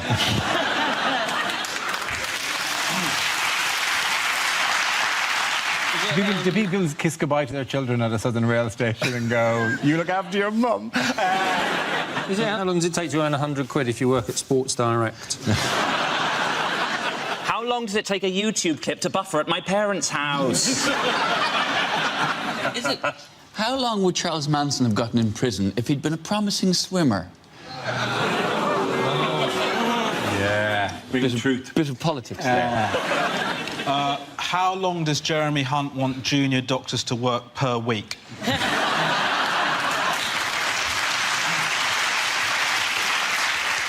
OK, so under Theresa May's education reforms, how much of a carefree childhood will children now be allowed? How long would it take to rewatch all of Dara's TV appearances from the last month? Thank you very much. If I make a joke about ISIS in the queue, how long will it take me to get through airport security? OK, is that the correct answer? I think. How long has Jeremy Corbyn been leader of the Labour Party? It is indeed. Thank you very much, you there. Well done. Yes, the question I was looking for was for how long has Jeremy Corbyn been leader of the Labour Party, and will he stay as leader of the Labour Party? He's not had a very successful year, has he? Really, he moves forward with all the dynamism, energy, and impetus of a canal boat. But his followers really believe in him, to the extent that at the party conference they've now told the caterers just to provide loaves and fishes. Jeremy Corbyn has got the look of a man who can survive 6 months on one Kendall mint cake. If it was a computer game, he would be the last character that you would choose. But in terms they understand, what Pokemon is he? I would say he's Lickitung. You know, just sort of, like, quite sluggish. Yeah. I bet he's more Magikarp. A flapping fish, you know, needs a lot of candy to upgrade. I feel like my nightmare has finally come true. It has happened. I am sitting here and I do not understand what you are talking about. And in your nightmare, were you dressed as a member of Mumford & Sons? Or one of the borrowers. Shade at my waistcoat. It's a little rural for you, that particular waistcoat. Have you come into some land?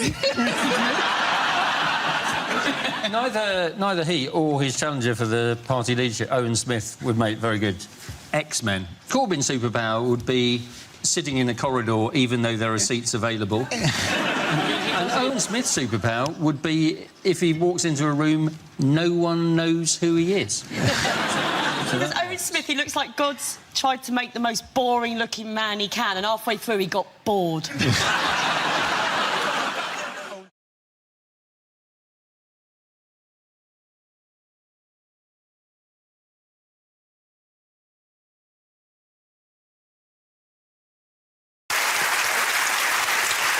We start with a round called Picture of the Week. I show the panel a topical image and ask them to tell me what's happening. Here's a picture of the new Labour leader, Jeremy Corbyn. So what's going on here? Has he been sleeping in the bin on the right? The idea it could be the oldest delivery boy in the world still hasn't figured out how to hold a pizza correctly. I suspect he's dressed up for his first meeting with the Queen. Simply first day at big school. Is it breaking news? Marks and Spencer's merger with Sports Direct. I think possibly it's page 3 of The Socialist Worker. I'm glad you told me that was Jeremy Corbyn. For a second, I was worried that's what Charlie Brown looks like now.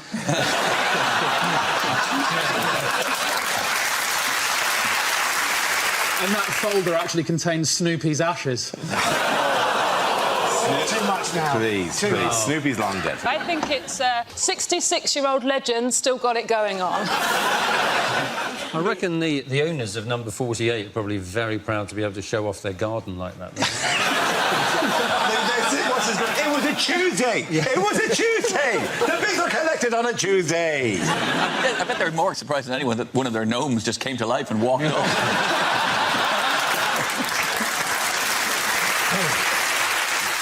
Is he such a dedicated socialist that he refuses to look to the right, even though that's the direction he is in fact looking?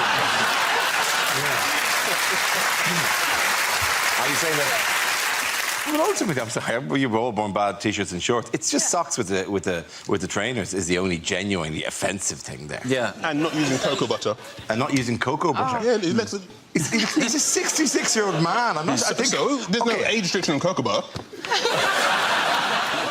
I'm really 55. It is Jeremy Corbyn who's elected leader of the Labour Party on Saturday, winning a landslide majority of 59.5% of the vote.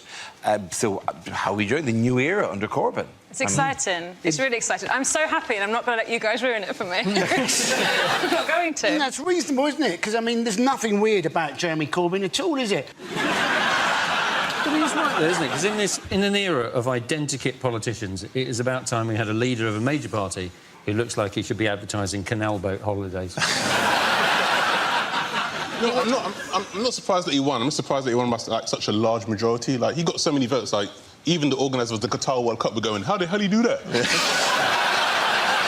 His first congratulation call was from Sepp Blatter, actually. Just... I feel really sorry for him, because even though he's actually won this, people in Labour don't even seem to like him. And I think it's because he is so good. Like, he's a saint. He's so pure. He's so principled.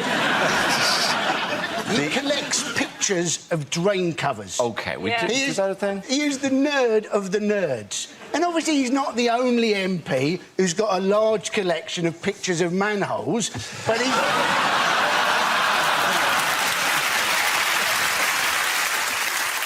The weird thing is because he's an Arsenal supporter. He goes on to matches, but that comes as no surprise. Yeah, well, yes, well, he's an Islington, for God's sake. But that well, not so much that, but it's a bunch of underperforming Reds who are hooked on the outmoded concepts of a foreign intellectual who, when they tried to put a team together this year, couldn't get anybody decent to join them.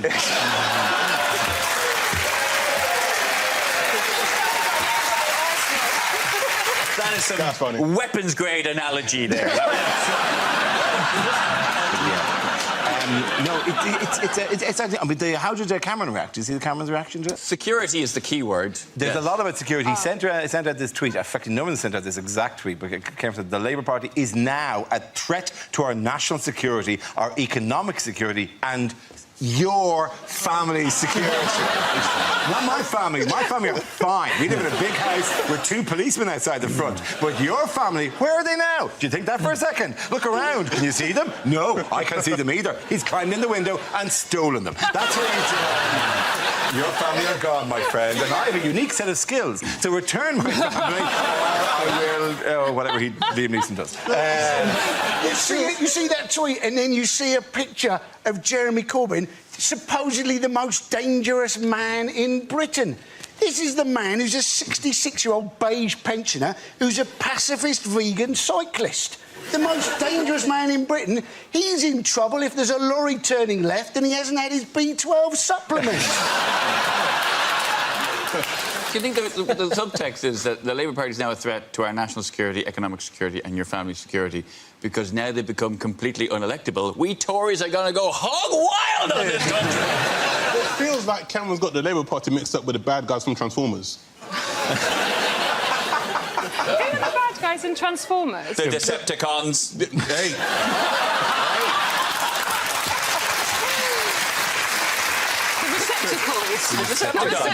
I think we've just spotted the nerd of the nerd of the nerd. I think that would be exciting. I was saying to my friend, imagine if we had a genuinely pacifist Prime Minister. You spend the defence budget on education, you put Trident on eBay. Like, it'd be so brilliant. And my friend was like, yeah, and then what about if Britain is invaded and everyone's family is killed? Like, yeah, he probably won't get re-elected. Great thing! If you do buy Trident on eBay, I think it's not a bad idea, but if you do, if you're buying it, come and collect it. It's not the kind of thing you want delivered.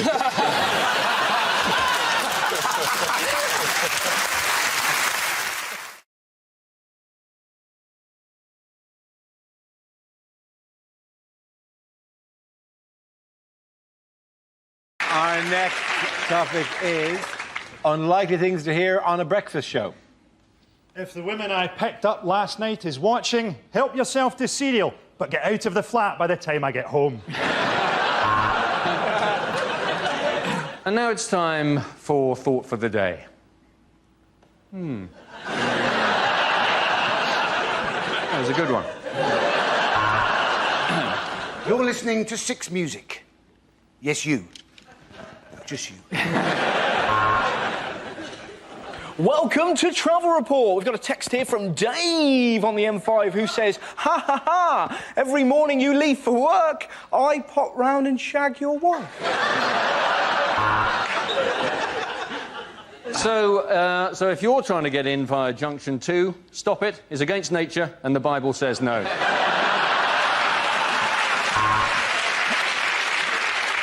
Next, we speak to Fern Britton about having her stomach stapled, this time to an enormous chocolate cake. In other traffic news, if you're on the M11 headed towards Middlesbrough, I would turn around because it's a shithole. Hello, I'm doing a survey into the effects of replacing milk on your Weetabix with Red Bull! And we can see there's been an accident northbound on the M1, and it is a beauty. Welcome to Radio Tourette's, you shit monkeys. You may think of it as a breakfast show. I had mine at 4:30. Later, Vanessa Feltz will be joining me on the settee, and I'll be bouncing through the fucking ceiling. OK, at the end of that round, the points go to Frankie, Hugh and Jack.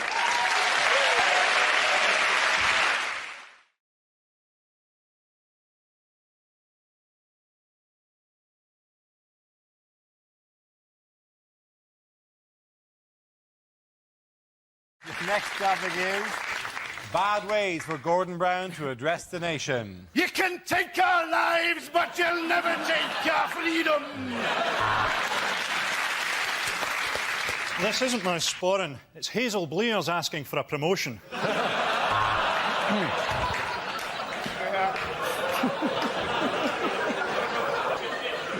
The economy is in ruins.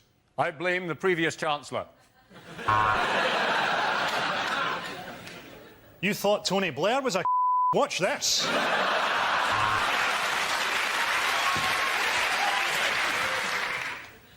People of Britain, when I address you like this, did you know sometimes I get so excited a little bit of wee comes out? You might like Tony more, but you'll hate my wife less.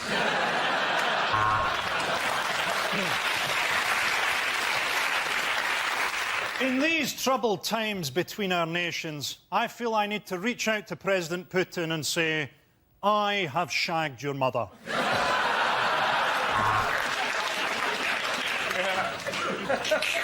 It's time you learnt the truth, Earthlings! Citizens of New Atlantis, I bring greetings from our brothers, the Crabmen.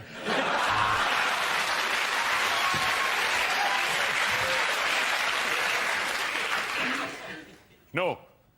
Don't make me do it, Mother.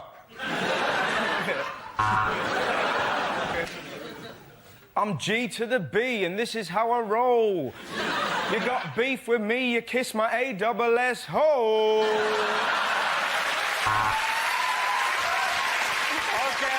point over Frankie, here live.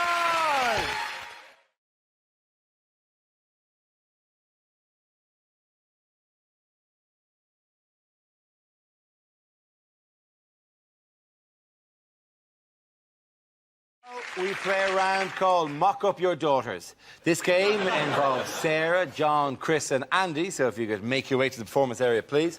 This round is a stand-up challenge I launched at Wheel of News, and whoever chooses to stop one of our performers must step forward and talk about that subject. The winner is whoever I think is the funniest. OK, here we go. Let's have our first topic, please. First topic is language. Who wants to come in on that? Chris.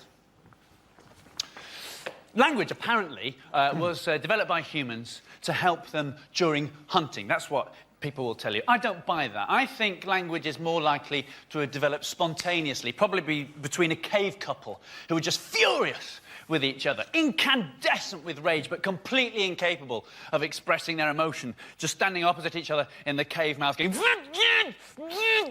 until something had to give. And one of them finally snapped and went, "You prick!" And they all went, "Oh, it's all coming out now, isn't it?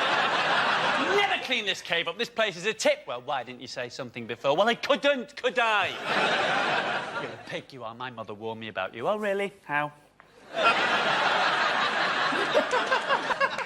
Bantu, the Bantu languages of the southern African peoples, they speak with a system of clicks and tuts, this kind of using the throat and the tongue and constantly surrounded by horses they've no need of. It's a nightmare for them. Bantu for go away horses. They're screwed, really, isn't it? Thank you very much, guys. OK, let's spin the wheel again. The subject is home life. Who wants to come in? Sarah. My home life involves no children. I don't really like children. And if you ask, most of my female friends don't have kids. If you ask any woman who doesn't have kids what would worry them about having kids, the answer would always be childbirth. From what I understand of childbirth, it changes you downstairs, doesn't it? It changes you downstairs. I quite like my downstairs the way it is, thanks very much. Certainly don't want an extension. But it's bound to change, though, isn't it? Because you're forcing a person out. That's what you're doing. You're forcing a person out. I've never forced a person out. I forced a couple in. But I was in a shop recently, and this little boy came running over to me, put his hand in mine and shouted, "Mammy!" And I thought, oh, sometimes forget me keys, but I think I'd remember that. And then his dad came over, and I thought, I wonder if this is the best chat-up line ever. And his dad's going to go, "No, no, that's not your mammy. Remember, your mammy left us because my willy's too big."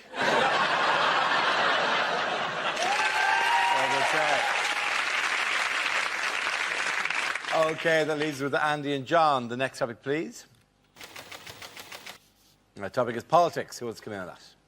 Andy Parsons. So, we've had the Lib Dems announce their immigration plan. What they like to do is they like to put immigrants into places in Britain which don't, at the moment, have many immigrants.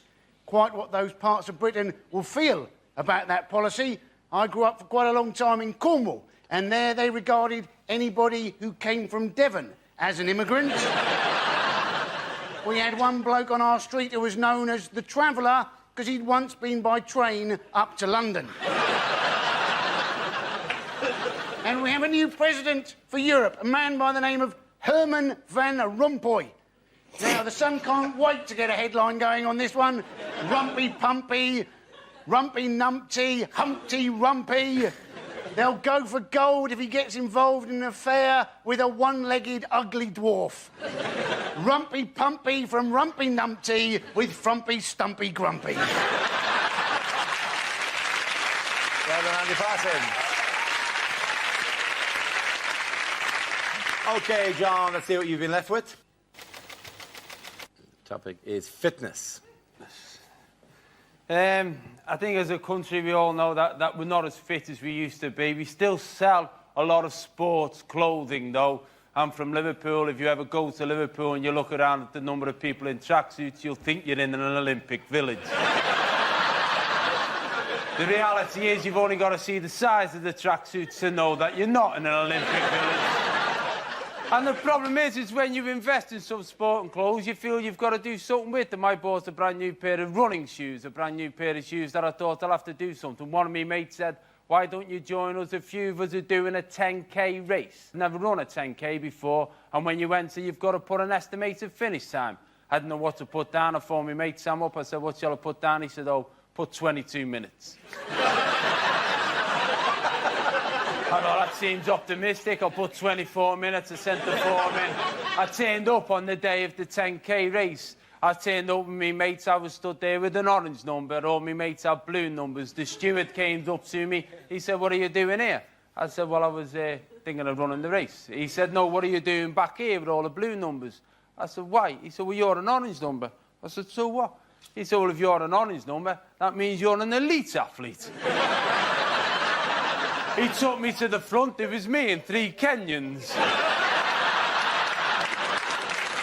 Good man, John. OK, in that round, the points go to Chris and Sarah.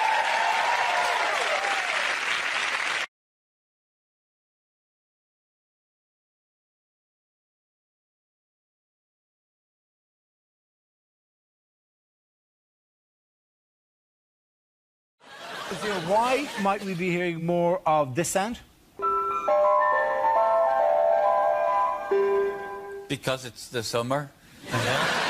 No, but longer. They've been allowed to play their chimes longer. Yes, they have. The Yes, they ice have. cream men. That's yeah, what, there was a law that passed, a chime law passed. I mean, there are various small laws passed this week, like gay marriage, for example. But no, we're not talking about that. We're talking about the chime laws, where ice cream men are allowed to play for 12 seconds rather than for 4 seconds. Is it because of childhood obesity that they need more time to get to the ice cream? Yeah. There is a real problem with ice cream vans. I'm not sure this is funny, but it's kind of interesting.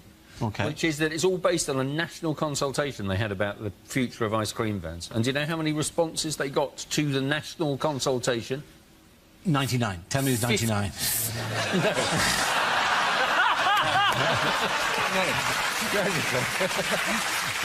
OK, at the moment that we're recording now, what is the nation gearing up to? What is... Pancake Day. No. That's pancake. A royal baby. Yes, it is, yeah. David Beckham was asked, wasn't he, as to what he thought the kid should be called, and he said he thought it should be called David, but only if it was a boy. And you're thinking, when has David Beckham got so sensible about names? Brooklyn Harper Cruise. You can't tell whether it's male or female or a boat trip round New York. It has to be something that goes with princess or eventually queen. So, Latifah, or of the South. Those are... No, do you want a better name? It's Greatest Hits.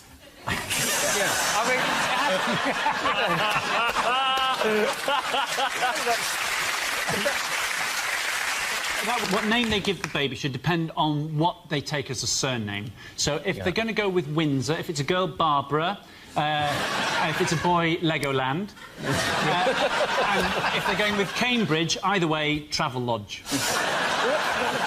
So it's a state of Britain today, though, that Prince Charles is going to become a grandfather before he's even got his first job. I mean, that's a tragedy, isn't it? Yeah. That is a tragedy. Andy lives in an estate. You're never going to be able to... I don't know how you discipline a royal baby, though. What can you do to royal kids to go like, right, you've been naughty, you're grounded? Well, in Buckingham Palace, quality. The only bit that I'm really looking forward to is the bit where they finally announce the baby, when Prince William comes out onto the balcony going, hey, Henry,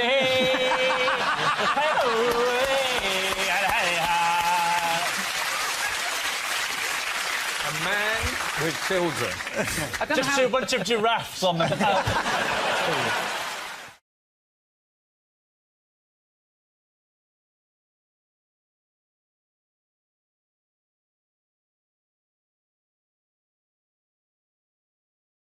We start with a round called Headliners. Here's a picture of the Prime Minister, the American President and the Chancellor of Germany. Well, what does CIDW stand for? Is it, in fact, all they've achieved at the G20? Checked in, drank wine. Is Merkel saying, Cameron, it's Denzel Washington?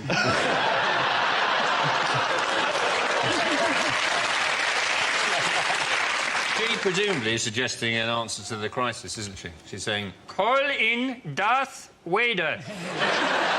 Or she's saying, careful, I declare war.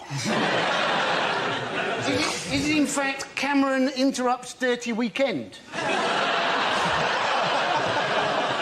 Is it Cameron introduces drunk woman? Because she does look there. She looks leery anyway.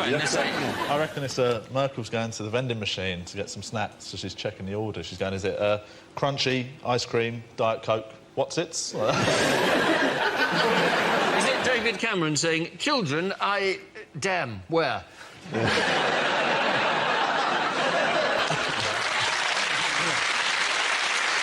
Is it Angela Merkel saying, I've lived my life like a candle in the wind?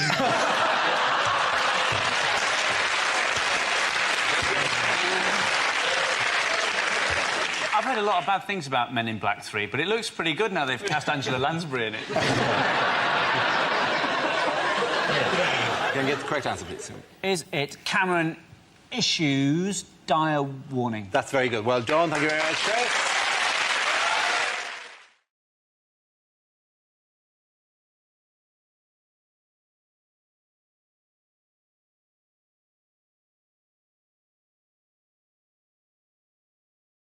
We'll give you the first topic.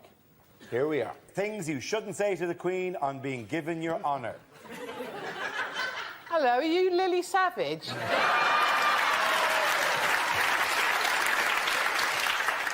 Thanks.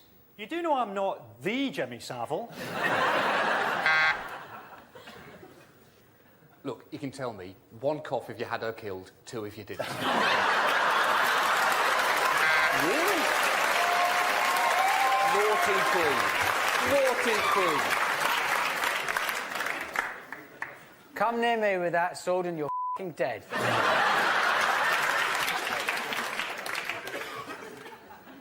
Go on, pull my finger.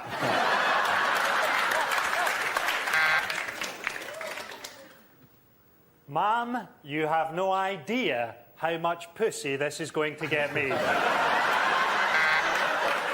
You do know I am the Jimmy Savile. Next topic, please. Discarded titles for the next Harry Potter book. Harry Potter and the Wet Dream. Harry Potter and the Prisoner of Abu Ghraib.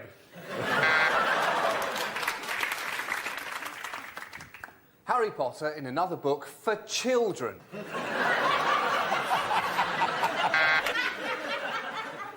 Harry Potter and the 5 economic tests. The next topic is nightly prayers of the world leaders.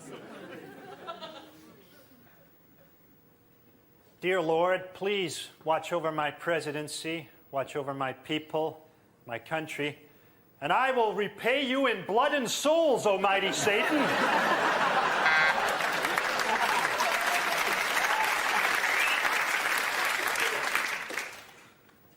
God bless Tony. I know that's right. Wasn't it fun in the jail tonight?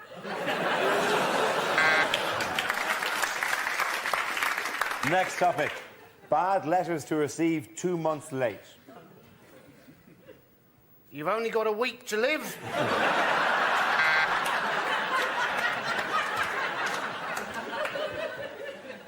Enclosed are 20,000 votes for Al Gore in the Florida election. Hope it's not too late. Hope all's well. Please look after this hamster.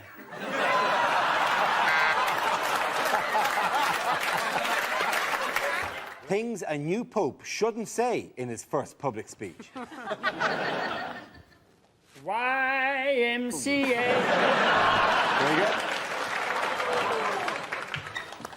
I've dreamed of this moment ever since I was a little girl. What a f***ing view.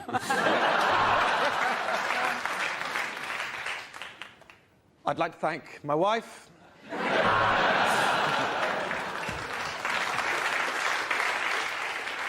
I only wish that Hitler could have been alive to see this moment. I'm a celibate. Get me out of here. Very good. Well done. OK, next topic. Oh, you're more the Pope. Sorry, OK, Gran. OK, still on the Pope. I can't think of a finer way to spend the last 6 months of my life. Bad ways to start a party political broadcast. Hello.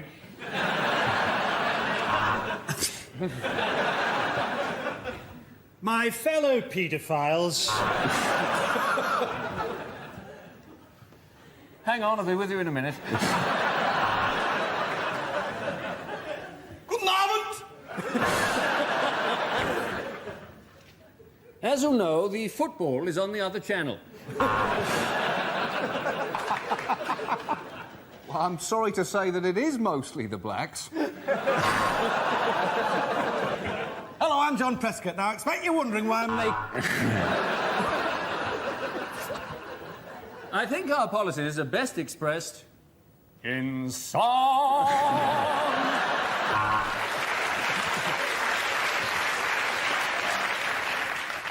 During the next 3.5 hours... Now, look, we all know we're not going to win.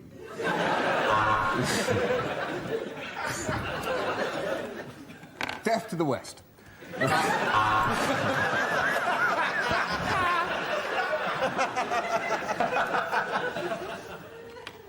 Let me tell you what the voices in my head are telling me. OK, our next topic is things you'd never hear a French person say. Of course, it looked hopeless, but we kept fighting.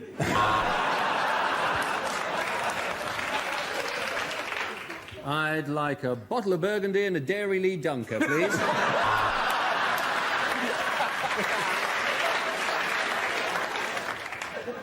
You're English. How nice to meet you. J'aime beaucoup, Monsieur Jeremy Clarkson. I've just bought a wonderful little holiday home in the south of Birmingham.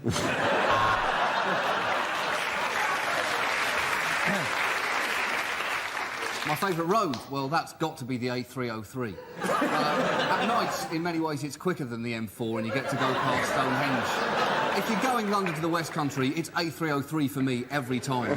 What a road. What a road. And we throw that part of the animal away.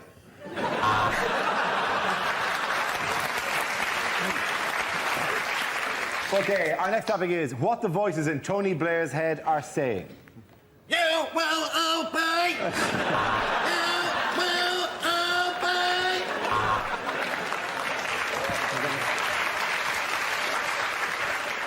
Keep smiling, have Gordon killed. Keep smiling, have Gordon killed. Cherie, will you shut the up?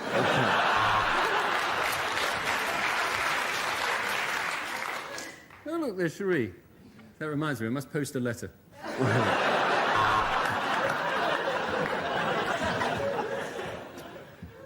I like big butts and I cannot laugh.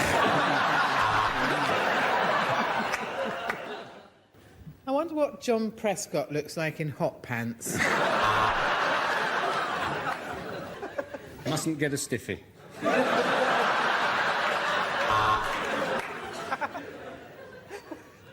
Damn it, got a stiffy. Go on, lie. You got away with it last time. Things a Wimbledon commentator would never say. 40, 37. Well, there is Sharapova, and I'm sure, like me, you long to have those long, moist Russian legs wrapped around your face. Is it just me, or are they just hitting it back and forth? How wonderful to see an all-British final. Well, there's a ball boy needs taming. Advantage, Widdicombe. And as they come to the first, it's Spanish steps over safely, followed by red one. All this grunting is giving me the horn. In the women's game, why does the pretty one always lose to the moose? Goal! Now, that one must be a man.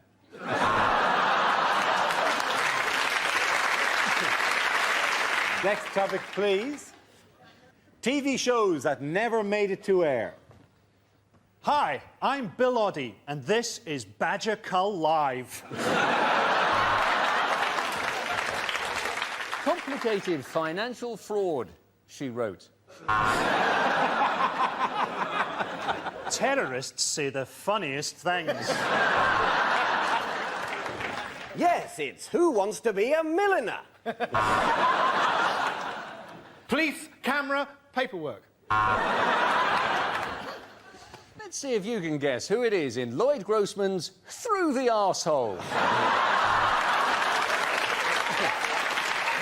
Celebrity Love Island. Oh, no, Christ, that really happened. Welcome to the first edition of I'm a Suicide Bomber, Get Me In There. You've been shot.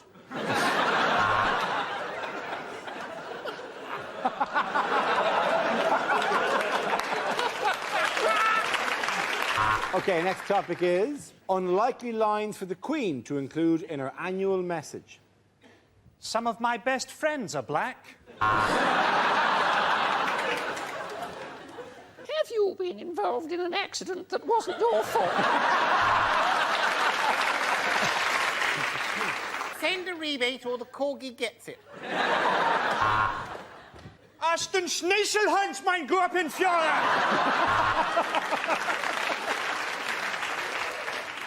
Look, we don't cost you 99p each. We don't cost you 79p each. I'll tell you what, I'm a fool to myself, but we cost you 61p each, and for that I'll throw in Princess Michael of Kent. You can't say fairer than that. The Queen is brought to you by Power Jam.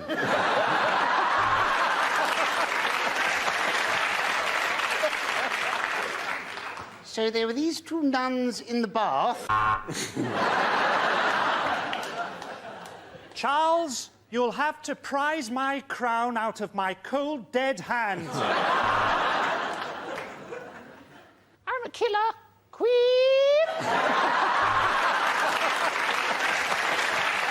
Bad things to say on stage at Live 8. They've put a lovely spread on backstage. Lobster, caviar. Let's not cancel debt. Let's consolidate it into one manageable...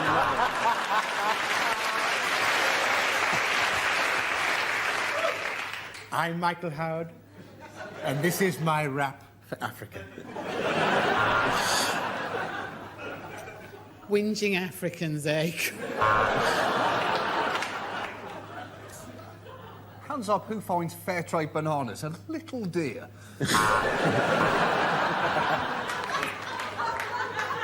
A lot of people complain that there are no ethnic minorities at this gig, but no, here they are, the black and white minstrel shows. OK, the next topic is what the voices in Prince Charles's head are saying. Charles, this is the plants. You've betrayed us again. We're going to kill your new wife, too.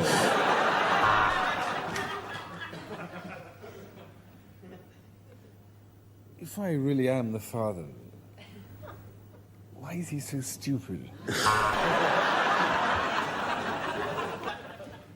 How much would it cost to turn Windsor Castle bouncy? Kill a swan, they can't touch you for it.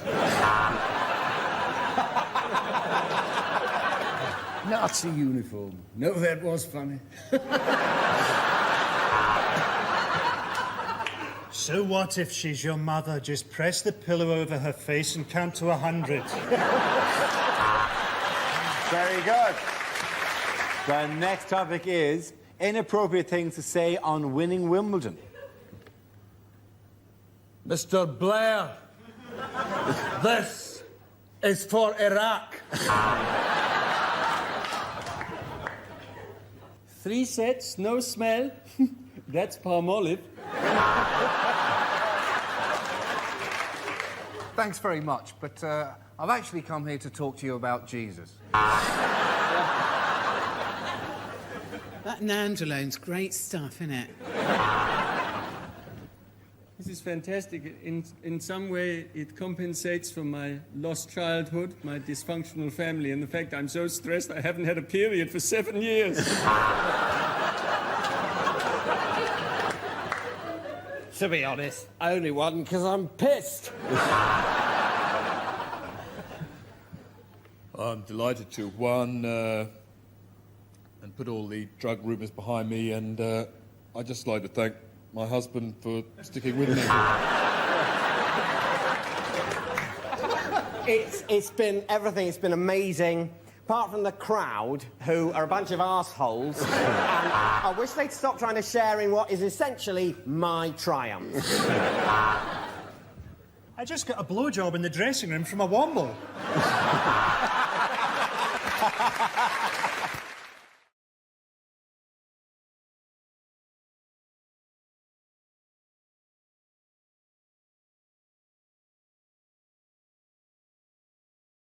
Ava, which category would you like? Home news, please. OK, home news it is. The answer is 43 years. What is the question? How long does it take to repay a £10 loan from Wonga.com? Is it... what's the life expectancy of someone who works at Greggs? Is it what is the average Silverstone lap time for a Formula 1 car on Pirelli tyres? Is it how long is too long to be out for if you say I'm just popping down to the shops for a minute? Is it how old is the Earth if Michelle Obama really is the First Lady? Is it how old did Dara look when he was 25? No, you laughed first. Oh, that's You can't pretend sympathy when you laughed first. It is, in fact, how long have my parents regretted using pulling out as a contraceptive?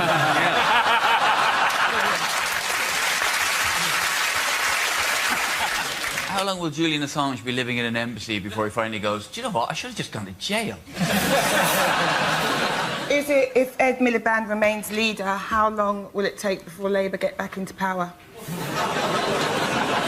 What is the MILF age of consent?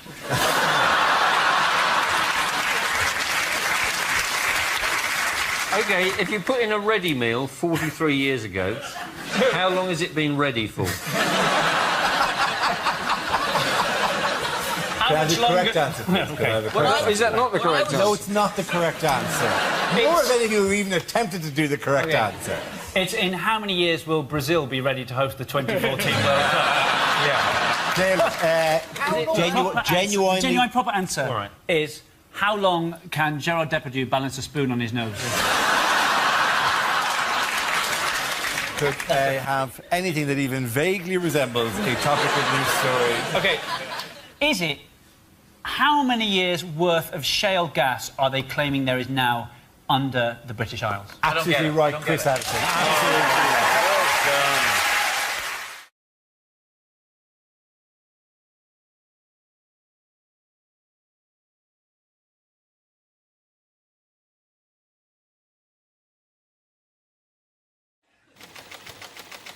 And it's travel. Who wants to come on that? Marcus. I think the thing with travelling is it's often quite hard to make yourself understood. I was in South Africa recently, and the way they talk there, that's not even the joke yet. I literally went to South Africa. All their vowels sound the same. So a word like cigarettes, it sounds like secrets. I was there. This guy's going, "Give me one of your secrets. Can I have one of your secrets?" Look, well, I once masturbated in a library.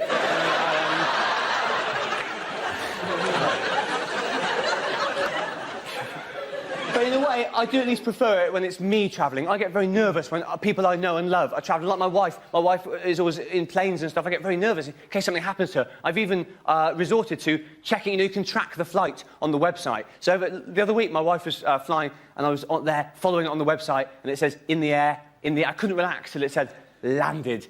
Which I know, I'm not sure how reliable a guide it is, really. I can't imagine if there is a problem, they change it to crashed.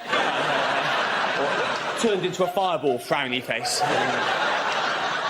Thank you very much, Mark. Well done.